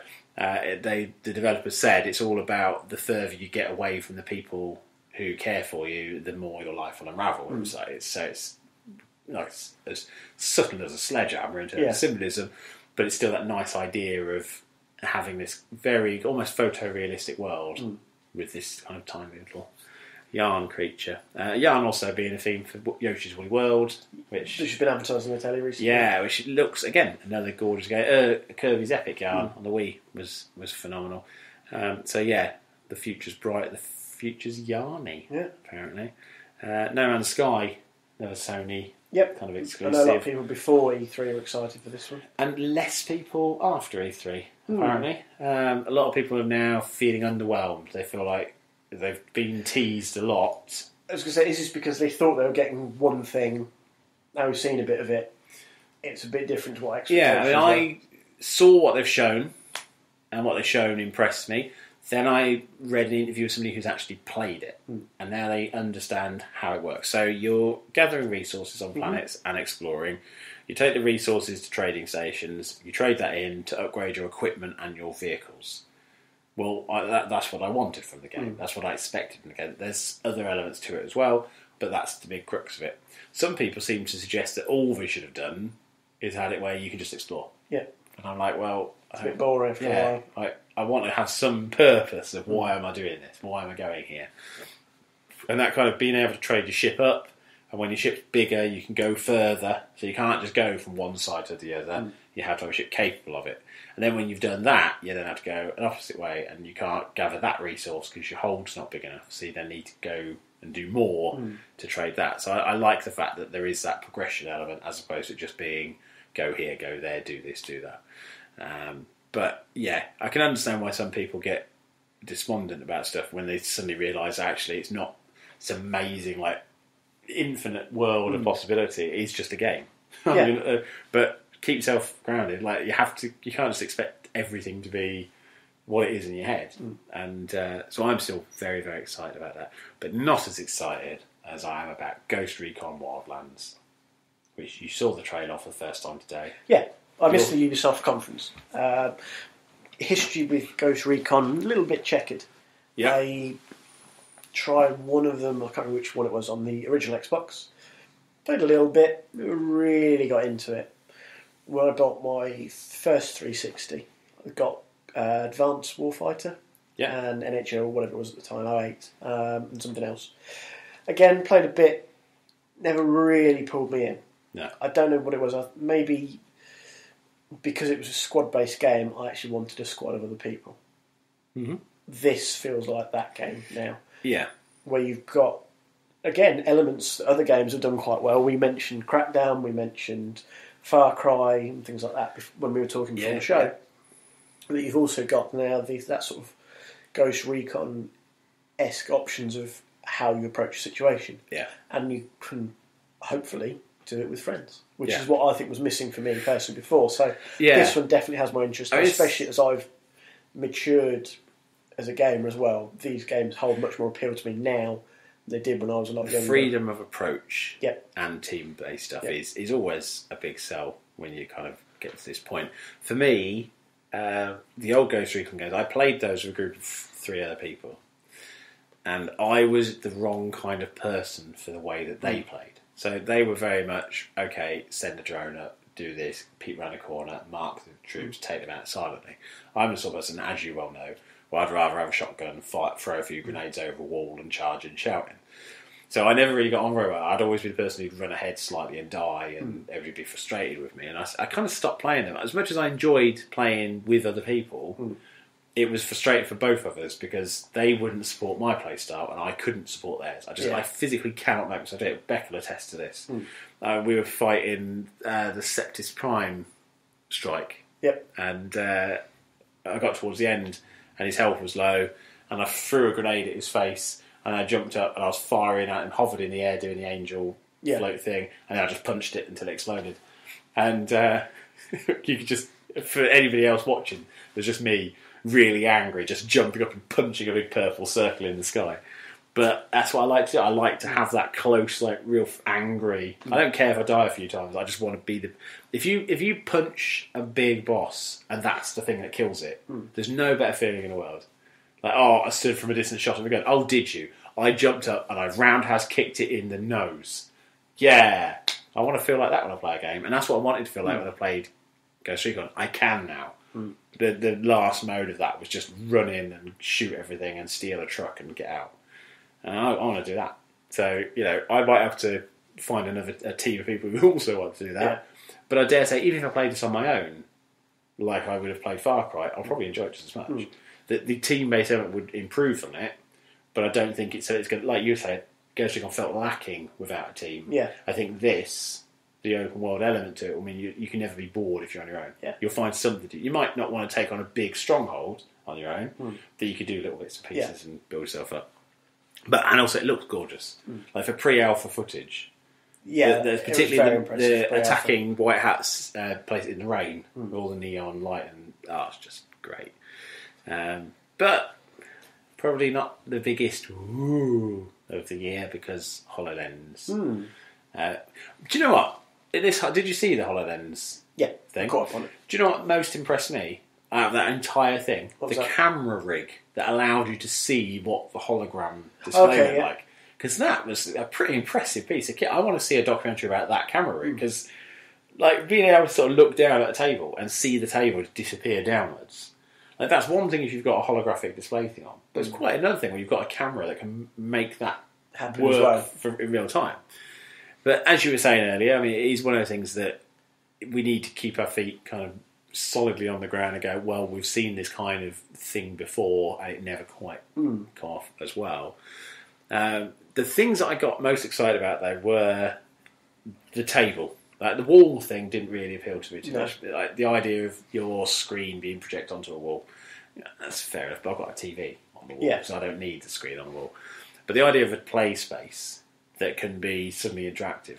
When I was watching it, I wasn't thinking, oh, this is going to be great for Minecraft. I was thinking, what if me and 3 other people connected around the world were able to play a tabletop version of a game, which is virtual, and we could all interact with our characters and play something like Dungeons & Dragons or Warhammer or something like that in real time and see versions of each other around table as avatars. Yeah.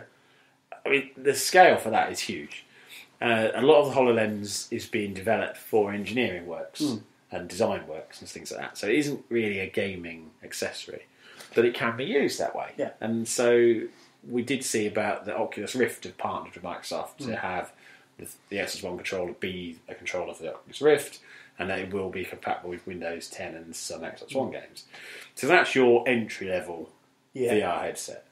I think the HoloLens is the next step up. Like, okay, if you want this, you can use it for these games, but it's only going to be these few, because we've got a commercial reason to make this headset. We don't need it to be just an entertainment thing, so the price can be reflective of that. And again, like the Xbox Elite controller, I don't expect it to come in under 300 quid. If it was 500, I think, even then, if it was 500 that would work off an Xbox One console, that's a steal, really, for that technology. But we will see. We will see in time. But that Minecraft display was, I think, out of everything they showed off, the most kind of magical moment for a lot of people. It was just like seeing something you've not seen before, which doesn't happen very often. Like, Shenmue was a surprise. Yeah. But I think with it was just that table, just a world generating itself. I mean, there's enough people who love Minecraft to think, hang on, that's incredible. Yeah. To be able to lift it up and see what's underneath, to be able to pick out where you want to mine, to find a stronghold and take out all that frustration. Yeah. To be able to just glare at someone and strike them down with lightning. I mean, if I can just jump into my kids' games, just randomly strike them with lightning, I'd love that. So, there's a lot of... It was a good way to say, we've got this technology, we're going to be releasing it this year or next year. But you know how you like Minecraft? Well, look what we can do with this. Yeah. Like, Minecraft's out on everything. I mean, it's no big surprise that a new technology is going to have Minecraft version for it. The thing that made me laugh was that Minecraft was famously coming to Oculus Rift until Facebook bought a load of shares of Oculus Rift, and then Notch went, no, not having that. Well, now, Microsoft own Minecraft. The Oculus Rift is going to be compatible with Xbox. Therefore, Minecraft will then work on Oculus Rift and on HoloLens, which is a rival thing as well. So it's a good time. It's a good time to be alive. Good time to be alive. But not all fancy stuff was good. I also really liked Super Mario Maker for the Wii U. Glorious looking game. And I quite like the idea of designing my own Mario levels, because I could probably make a better game than Nintendo ever did. Okay. Rubbish old Mario with stupid, slow, fat face. It was nice to see a little bit more of this. I did look this one up because we mentioned it on a previous episode. Yeah. It's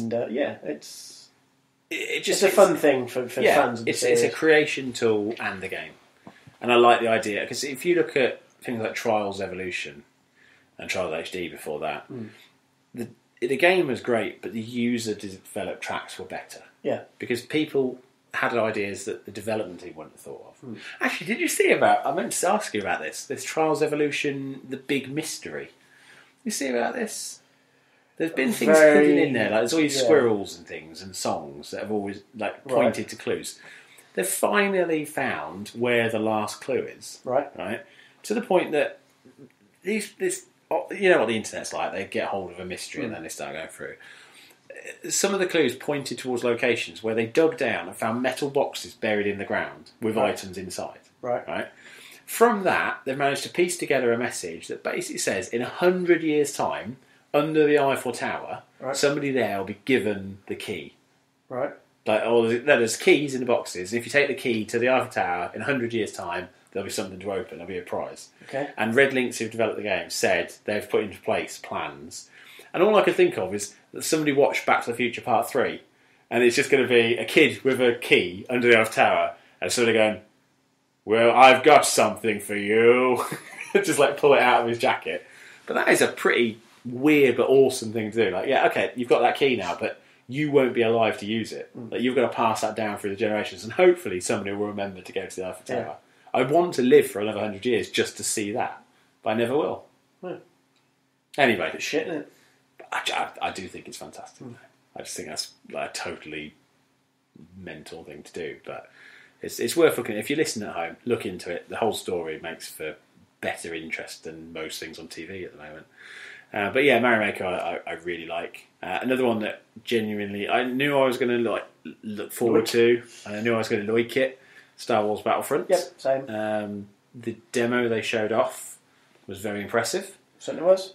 I do have concerns as to how real people are going to be able to make that look as good.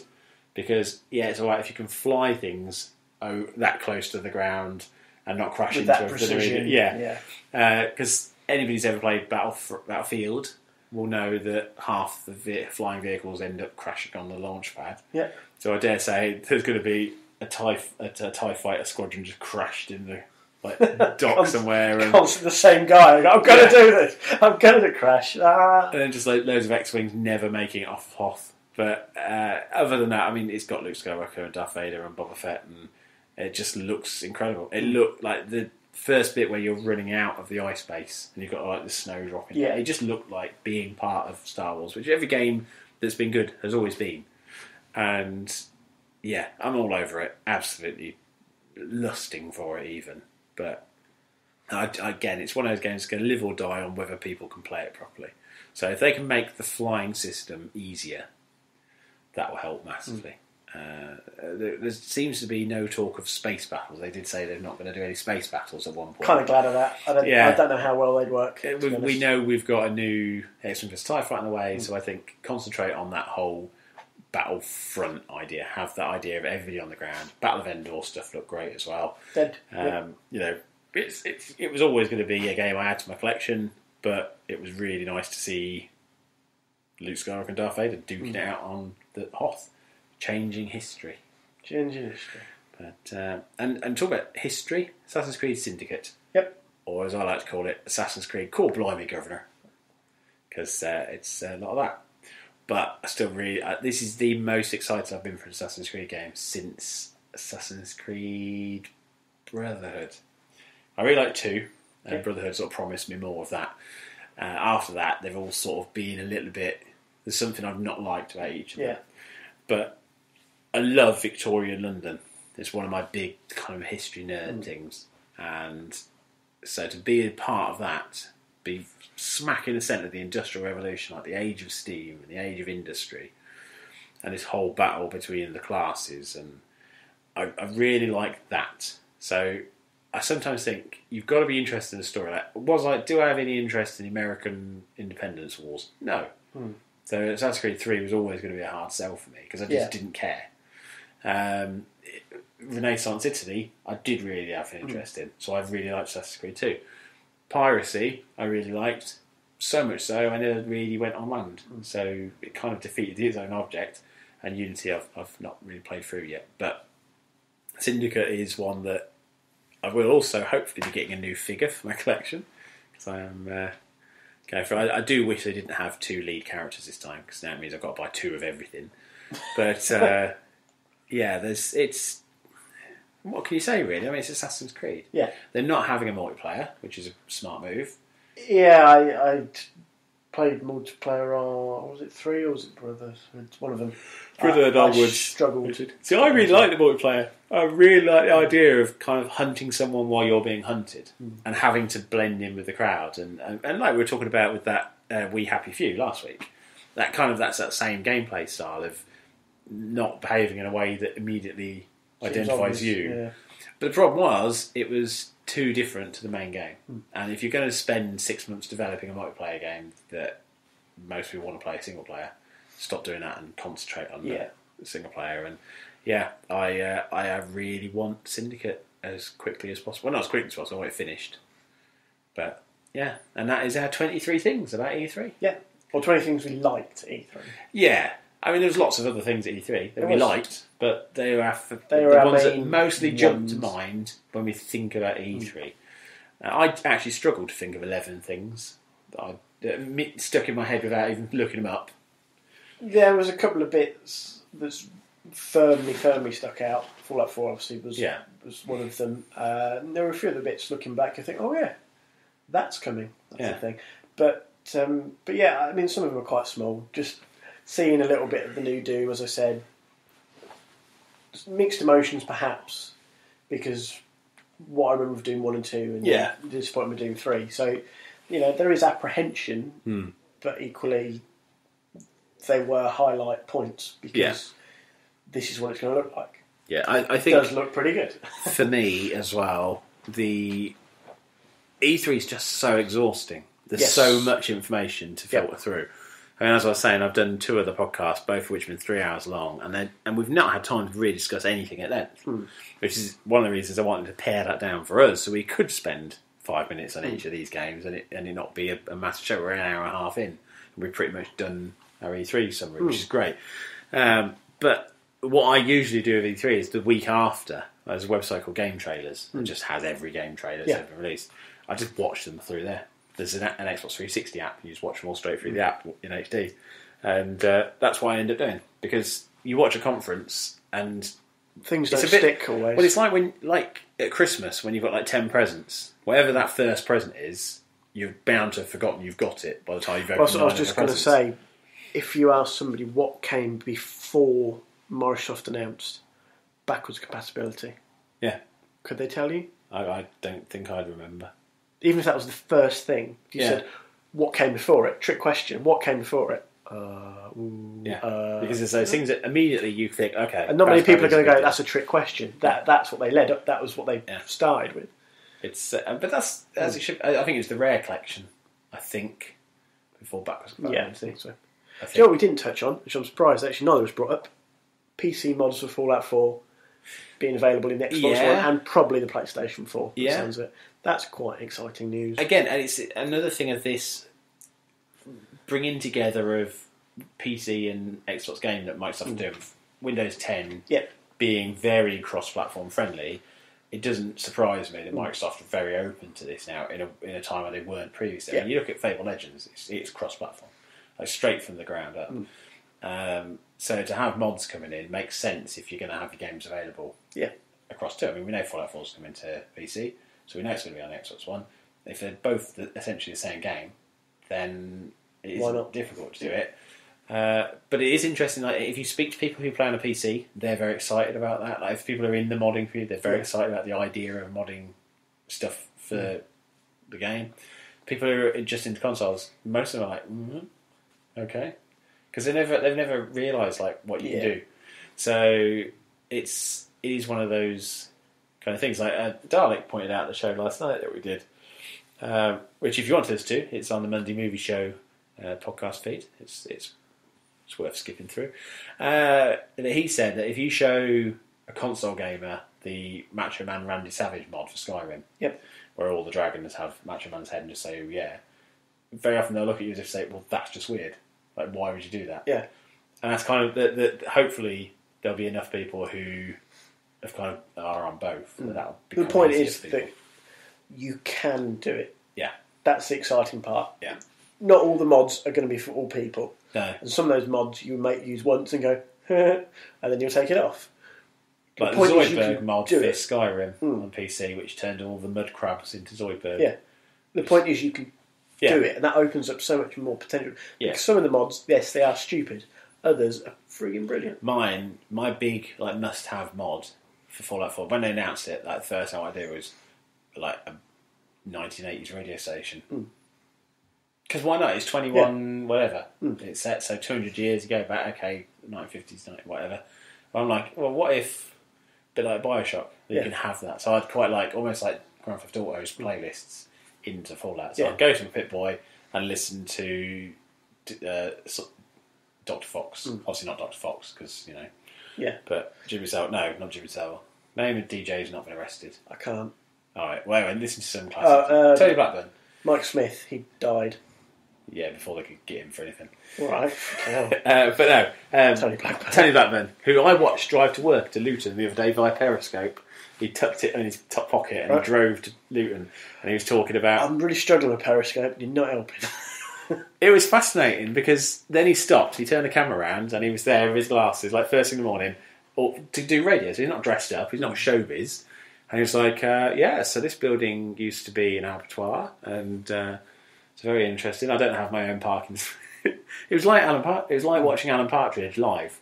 It was just a local radio DJ, and he was saying that he's recording a show then that's going to be shown on Sunday, because on Sunday there are 4 different shows that he hosts broadcast at the same time. Yeah, and only one of them is live, so he has to go to all these different stations to do. It was interesting, but so I'd like to have Tony Blackburn with Fallout 4 doing like his countdown and then all those songs available, or one of those, like, you know, when they could do guest of the year and they play songs from that year. There is a like that radio station, or it's a web one. Imagine that if you could actually just have a web radio app. That'd be awesome. And then, because why not? You could just feed a web link in to display onto your app, onto your pocket. And there's a web radio station called then.fm. Okay. And basically it's 25 years ago. So 25 years ago today. Oh, so okay. 1990 on the station. Right. Where obviously, so I thought that was quite a cool idea. There was a guy who used to do some production, some hockey stuff. That's how I came across it, through him. Okay. He was one of the people behind it. I just thought it was a cool idea. Yeah. Again, same principle. If you can tie in to something like that. Yeah. That's the thing. Like, for me, I don't want a visual overload. No. I just want, like, to make my experience more interesting. So, because the difficulty is with a console, obviously you've got very fixed hardware, no matter how good it is. So it's difficult to then bring in graphical improvement mods, because you're going to push it potentially beyond what the hardware can do, and you're just going to make the game fall over. And this is it. So anything I can tie into the Internet Explorer app, which exists, or YouTube, or Spotify. I mean, put your Spotify playlist into your Bitboy. I mean, things like that can be great. But, Disappointments. I think I'm going to let you start off, because you've been disappointed about this for a while. Halo 5, the lack of split-screen co-op. I think we touched on it last week. We did a little bit. I'm still bitter about it. I can understand that. They showed off some of Halo 5. It's all very pretty and colourful and got this sort of squad-based idea, but I like the comparison somebody else made. You went from Master Chief, who started off, although it was obviously there were walls, when you first crash land in Combat Evolved, your first mission on the Pillar of Autumn was your tutorial. Gets you through. Then you land on this Halo ring. Yeah. No idea anything about it. And it almost feels like an open world to explore. It was obviously a level with set parameters, but the feeling was there that you could explore this ring. Obviously fighting the Covenant as you went along. Whereas as they sort of progressed along, particularly this one, somebody said, you've added more people, you've now got a squad, but you're also running down pretty corridors. Yeah. So you've kind of added to it with one hand and taken away with another. And I thought that was actually quite apt. And as I said, personally, I'm very disappointed there won't be split-screen co-op, because every other game's had it. Me and my partner Emma have played every other game that way. Yeah. If you've got a squad-based setup, I understand why they want to promote co-op in the same way you do with Destiny. But equally, if it's a squad-based Halo, you've already had that. I mean, previously you played as Master Chief and the Arbiter. Yeah. They built that into, was it Halo 3? Halo 3, yeah. Why is that different with this one? It's a sore point for me. Yeah. And what they showed at E3, as pretty as it was, wasn't enough to dissuade me from going, I don't know if I actually want to buy this now. Because the whole point of me doing it was to do it. Yeah, it's one of those things. I mean, I watched the footage and I thought, it's pretty. It's like Halo. It didn't. It needed to sell itself to me in a way that it hasn't done. I mean, Halo 4 was the same, actually, I'll be honest. Halo 4 excited me because it was new. Yeah. It moved away from that original trilogy, but I think had some new enemies to intrigue. Even though there was a Covenant again, there was enough intrigue to make me want to play and buy it and enjoy it. With me, I've lost that with 5. I think because I played Reach before 4, and I just felt that Reach was a really kind of grown up and very mature way to tell a story, and then 4 just felt almost like a backward step compared to Reach. Like it's going back But it should do. It should go back to how it was, because Reach wasn't a Halo sequel as such. No. So, I think the split screen co-op is a bad move, and we are living in an age where most people play online, but to penalise people who've been loyal fans for a long while, it wouldn't have hurt to have had something say, okay, you can have it, but it'll only run in 50 frames per second, or even 720 or whatever. Just give you that option. Okay, you'll have to take a hit on the visual fidelity. I mean, your TV, if you split that straight down the centre, never mind horizontal, but if you went a vertical split, you still got enough screen space. We're not living in the days of 16-inch CRT TVs. No. You're not cramming everything onto one screen that's so small you can't see the detail. So, if they limited the amount of distance you can have between each other and create that boundary that way, it would have been fine. Or even look like the Lego games, where if you're both on one screen, the thing disappears, so you're only really rendering one at a time and it just moves away.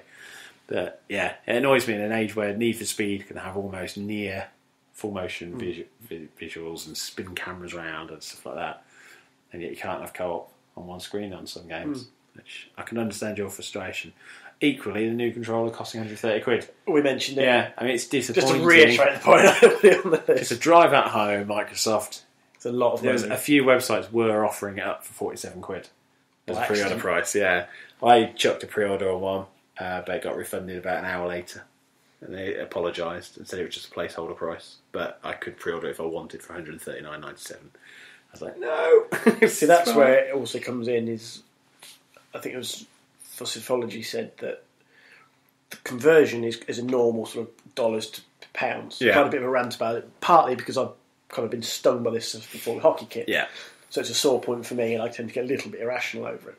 But even working on sort of the maths, he said, basically you do pounds to dollars, which is less than £100. Then you have to add your VAT 20%. Yeah. Well, even with rounding up, it's still 115. So where's 130 coming from? And then you're saying some places are doing pre-order for 140, basically. Yeah. So to me, that's still the UK market getting ripped off, which is my entire sore point from the beginning. Is it feels like because people pay it, because there's no choice. So that's the thing. No. It's like, people pay it. What choice do you have? You can't necessarily. Some games you can, but you can't necessarily import the North American one. But you're a family man. You've utilised the NHS from time to time. Yep. Our VAT does pay for the NHS. So do my taxes. So America has to pay less, but they don't have health. But they also have some states have sales taxes and things, and that isn't on the $150 where that's applicable. They should put VAT on everything worldwide, and I don't think it's fair. It's just a general sort of point. I think everyone should have value-added tax. I think it's a good system, but when somebody doesn't have it and somebody does, it then highlights the disparity there. Uncharted 4. Now, I don't know if I don't think you saw the Sony conference. I didn't. Did you see the Uncharted 4 trailer? I haven't. Uncharted's a strange one because it always intrigues me because I like those sort of games now, as I said. Yeah. So I like Tomb Raider. Absolutely. But obviously because I don't own a PlayStation 4, it's kind of something I'll pick up somewhere on the line and go, oh, there's a third Uncharted out. Oh, there's a fourth.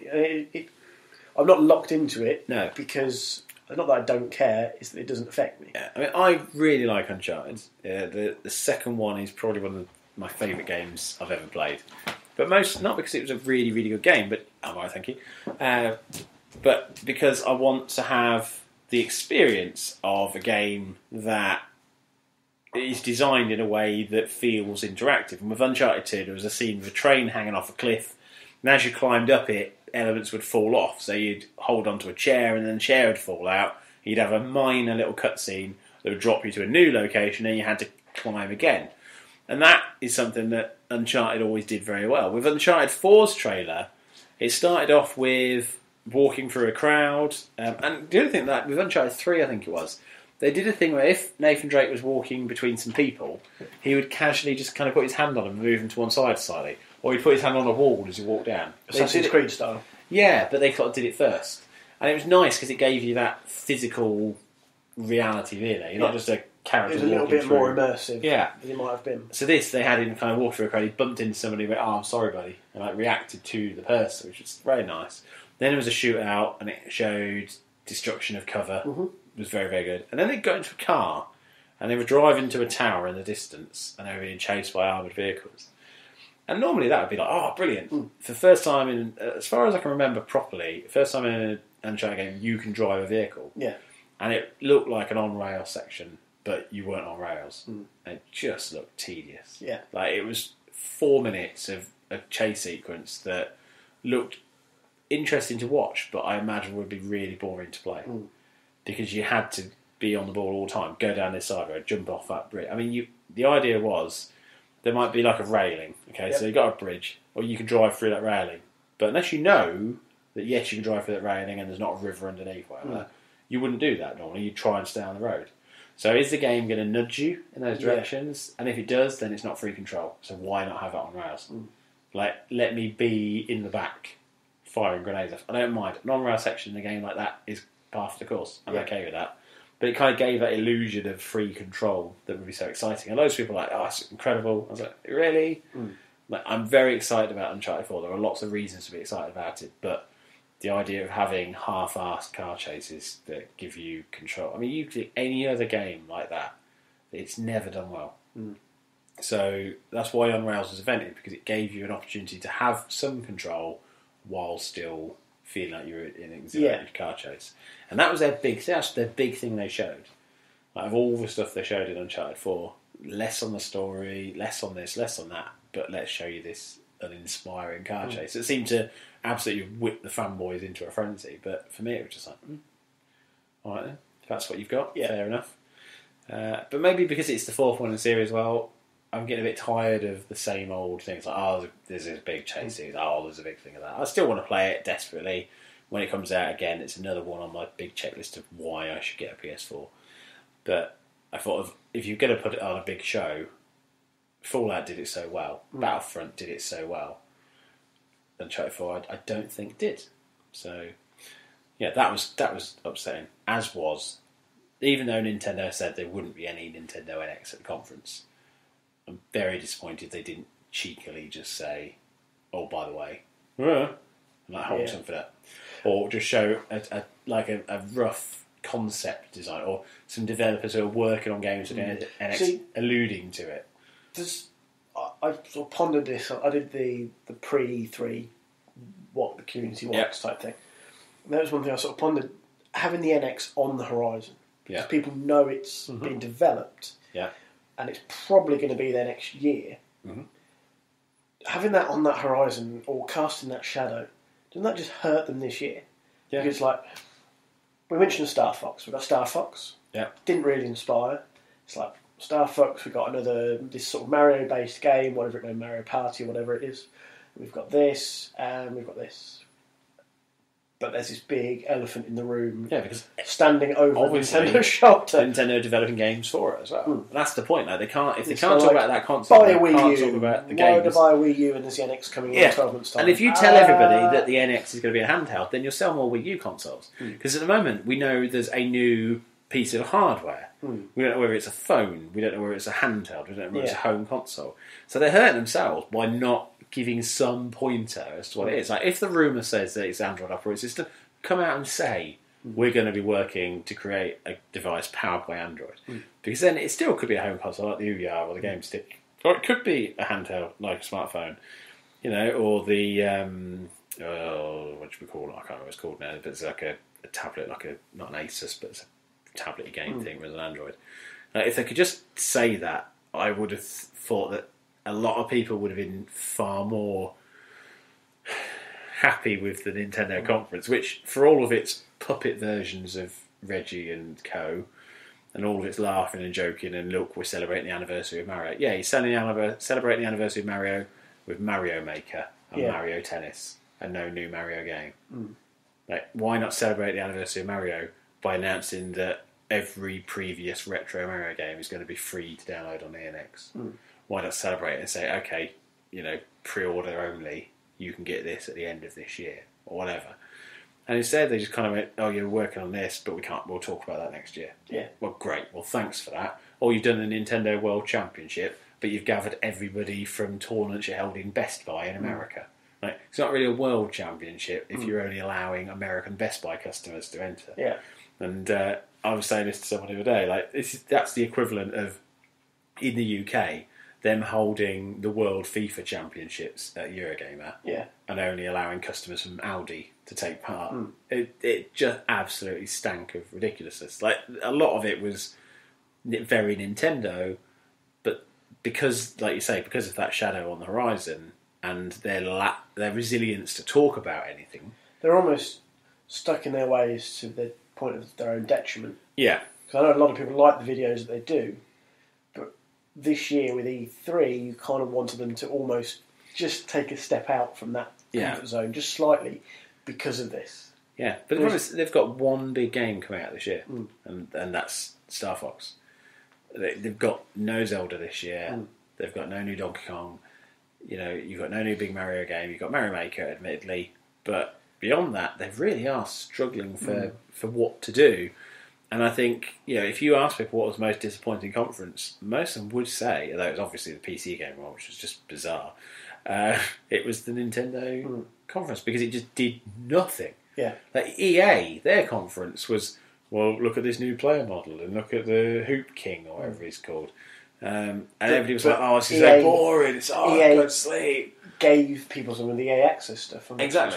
So there was kind of a point. They balanced it out of, you've got all this boring crap, but then you've also got Battlefront, and you've got Plants vs Zombies Garden Warfare 2, which I really should have put on that list. You should have. Looked I'm surprised you didn't. I'd forgotten about it until just now. This is what I'm saying with E3. You get so burnt out of all the new stuff that it's only when you then talk about something else that you go, I remember that. That's the thing. Plants vs Zombies Garden Warfare 2, I'll just drop this in. The first one was great, as you know. I'm a big fan of it. Free content from day one. The new one, they're adding more single-player content. The last one just had one mode for single players. And again, free content. Any characters you unlocked in the original will be in the new one. I mean, it's how to do multiplayer gaming. But yeah, Nintendo's NX, I just wanted something, even if it was just a silhouette of it, or even if it was just a kind of very brief teaser, or just something to go, coming in 2016, blah, blah, blah, blah, 10 seconds on screen, just something. Not just, we'll talk about that next year. It's like, we'll talk about it now. Like, you haven't got anything else to talk about, really. Let's just get on with it. So that annoyed me, and the lack of talk about Lego Dimensions as well. I was very surprised by this. Nintendo talked about the new Skylanders, because they're doing Donkey Kong and Bowser as characters in the Wii U version. But there was no... Sony talked about exclusivity on content for Disney Infinity 3.0, Star Wars edition. So they all had things, but there just didn't seem to be anything about Lego Dimensions that really jumped out. And yet this week they've released a trailer for the Portal Lego set. And they released a trailer featuring the Ghostbusters Lego set.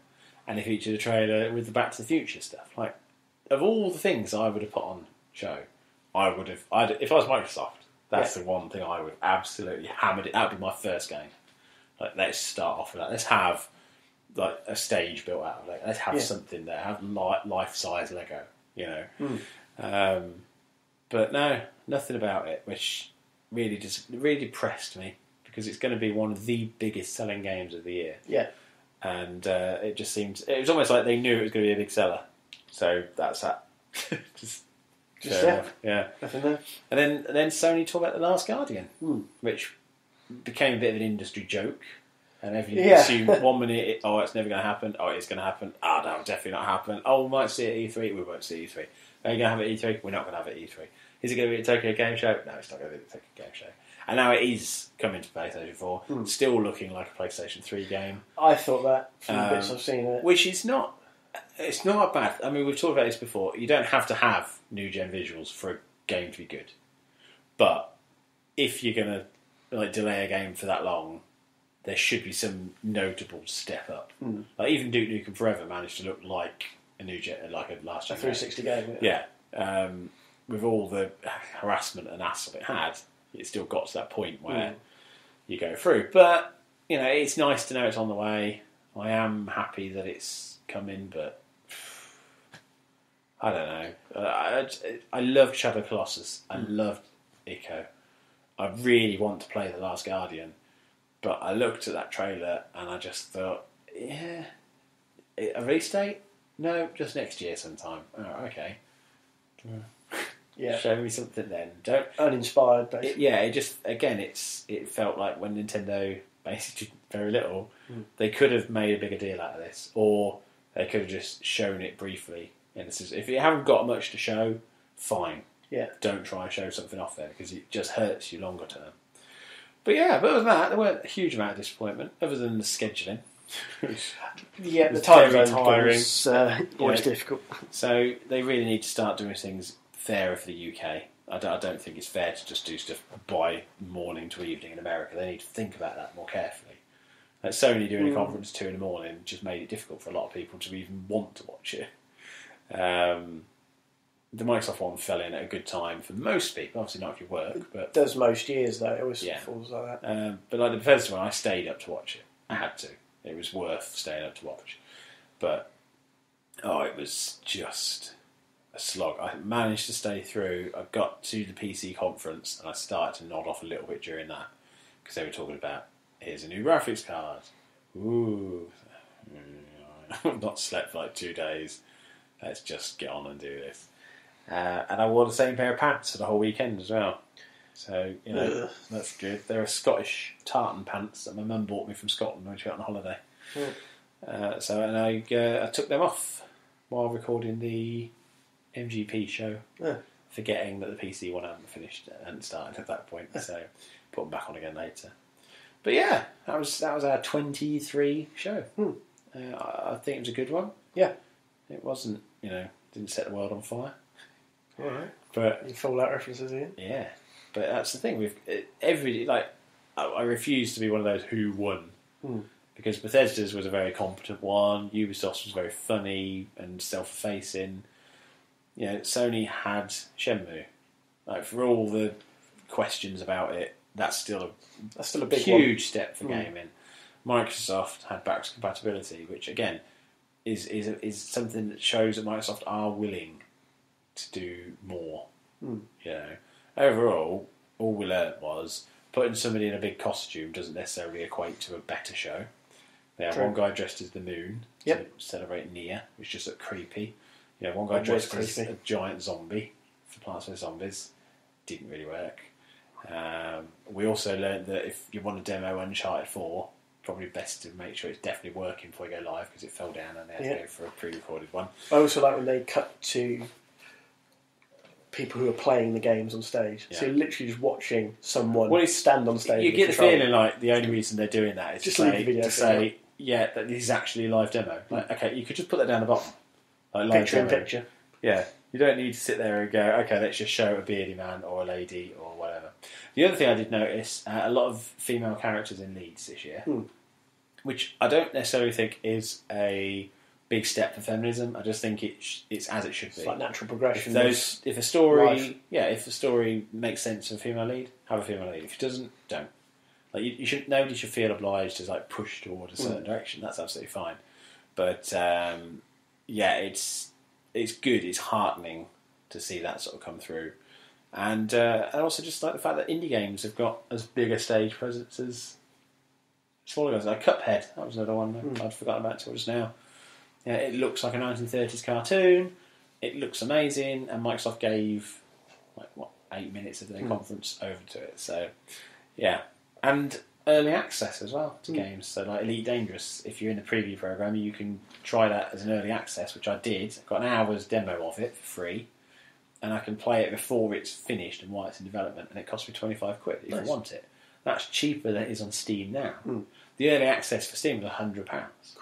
So to get it for £25, it's like, all right, I'll go in for that. A bit of that. So, we're in an age now, DayZ's on the way to that as well, so you can give that a go for an hour, see if it's for you, and then play it while they develop it. So, Microsoft have certainly made up a lot of ground against Sony, because Sony did have the lead last year.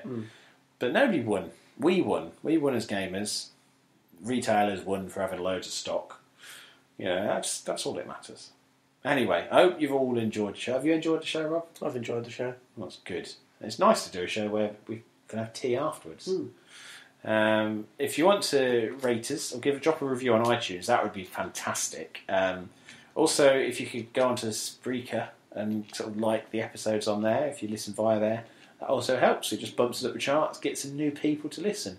Alternatively, you can just go into work and print out a poster that says listen to the ATL back of the game. Yeah. Put the details on there. Who knows, maybe your boss could be a fan. And then obviously you could let us know that he listens, and we could say that you'd visited and done us a favour and you were really, really good at your job and stuff and you deserve promotion. You can also drop by the website, lolocost.co.uk. This week we've got some articles hitting. We all sort of we're going to do, here's this trailer, here's that trailer, instant reactions to every conference, but every site did that. So we'll probably just chuck up a few opinion pieces this weekend. Once we've let it all settle in and made up our mind over what we did or didn't like, we'll probably do like favourite trailers and stuff like that. But don't expect blanket coverage because A, we haven't done it already and we're not going to start. Yeah. But B, if you want that, it's everywhere. Even the BBC covered backwards compatibility. Rory Catherine Jones was there. Yeah. So and 2 people from Newsbeat. I don't know why they send 2 people from Newsbeat. Well, somebody to hold a microphone. Yeah. Obviously, if you feel that this lovely free podcast that we give you every week, pretty much, is of value to you, then feel free to drop by our website. There's a kind of PayPal donation link there. You can click on there, and maybe you think that this episode's worth £1. You might think, yeah, that's worth £1. That's 2 hours and a few minutes of time that entertained me and interested me. You don't have to give a lot. If everybody that listened gave us £1, we'd have £3, which would be half of our hosting costs for the month. So, that would be good. We did get an email and a donation from Esh, who sent us a nice feedback and a value donation. He generally said that was what he felt the value of the show was. So this episode is brought to you almost exclusively by him. He's kind of our alien overlord, our ant overlord at the moment. He also sent a picture. He actually owns an Allen's Big Plate. Oh, that's beautiful. And I meant to ask him if it's okay to use that. I'll email him tonight and see if I can put it on the Twitter feed because it's got our web branding in the background just to say it's not just something I've just copied off of the internet. But yeah, it's you can put a donation through there. If you don't want to send us cash, you don't have to do that. There are affiliate links. So you've got Amazon and we've got Loot Crate. Loot Crate for those who want to sign up. Thinking of signing up for Loot Crate, do so via the affiliate link. It helps us out and allows us to kind of invest more into the show. And the affiliate link via Amazon, you don't have to spend a penny. You just buy what you normally buy. We get a small kickback from it, which will then go towards making sure this show is the best it can be. Obviously, you can also Twitter us with thoughts, photos, opinions, and reactions. You can find us at We Are, with the letter R, the Holocaust. Or you can follow me at Bounceable with an H after second B. And you can follow me at Rob McGregor 35. And you can find Dalek and Silicam at The Voice of Sex and at XBLA Silicam. That's the one. Yes, bravo. And again, visit the site, have a poke around, look at the YouTube stuff, read the articles, get in touch, and we'll see you next week for episode 24, The Revenge of Jack Bauer.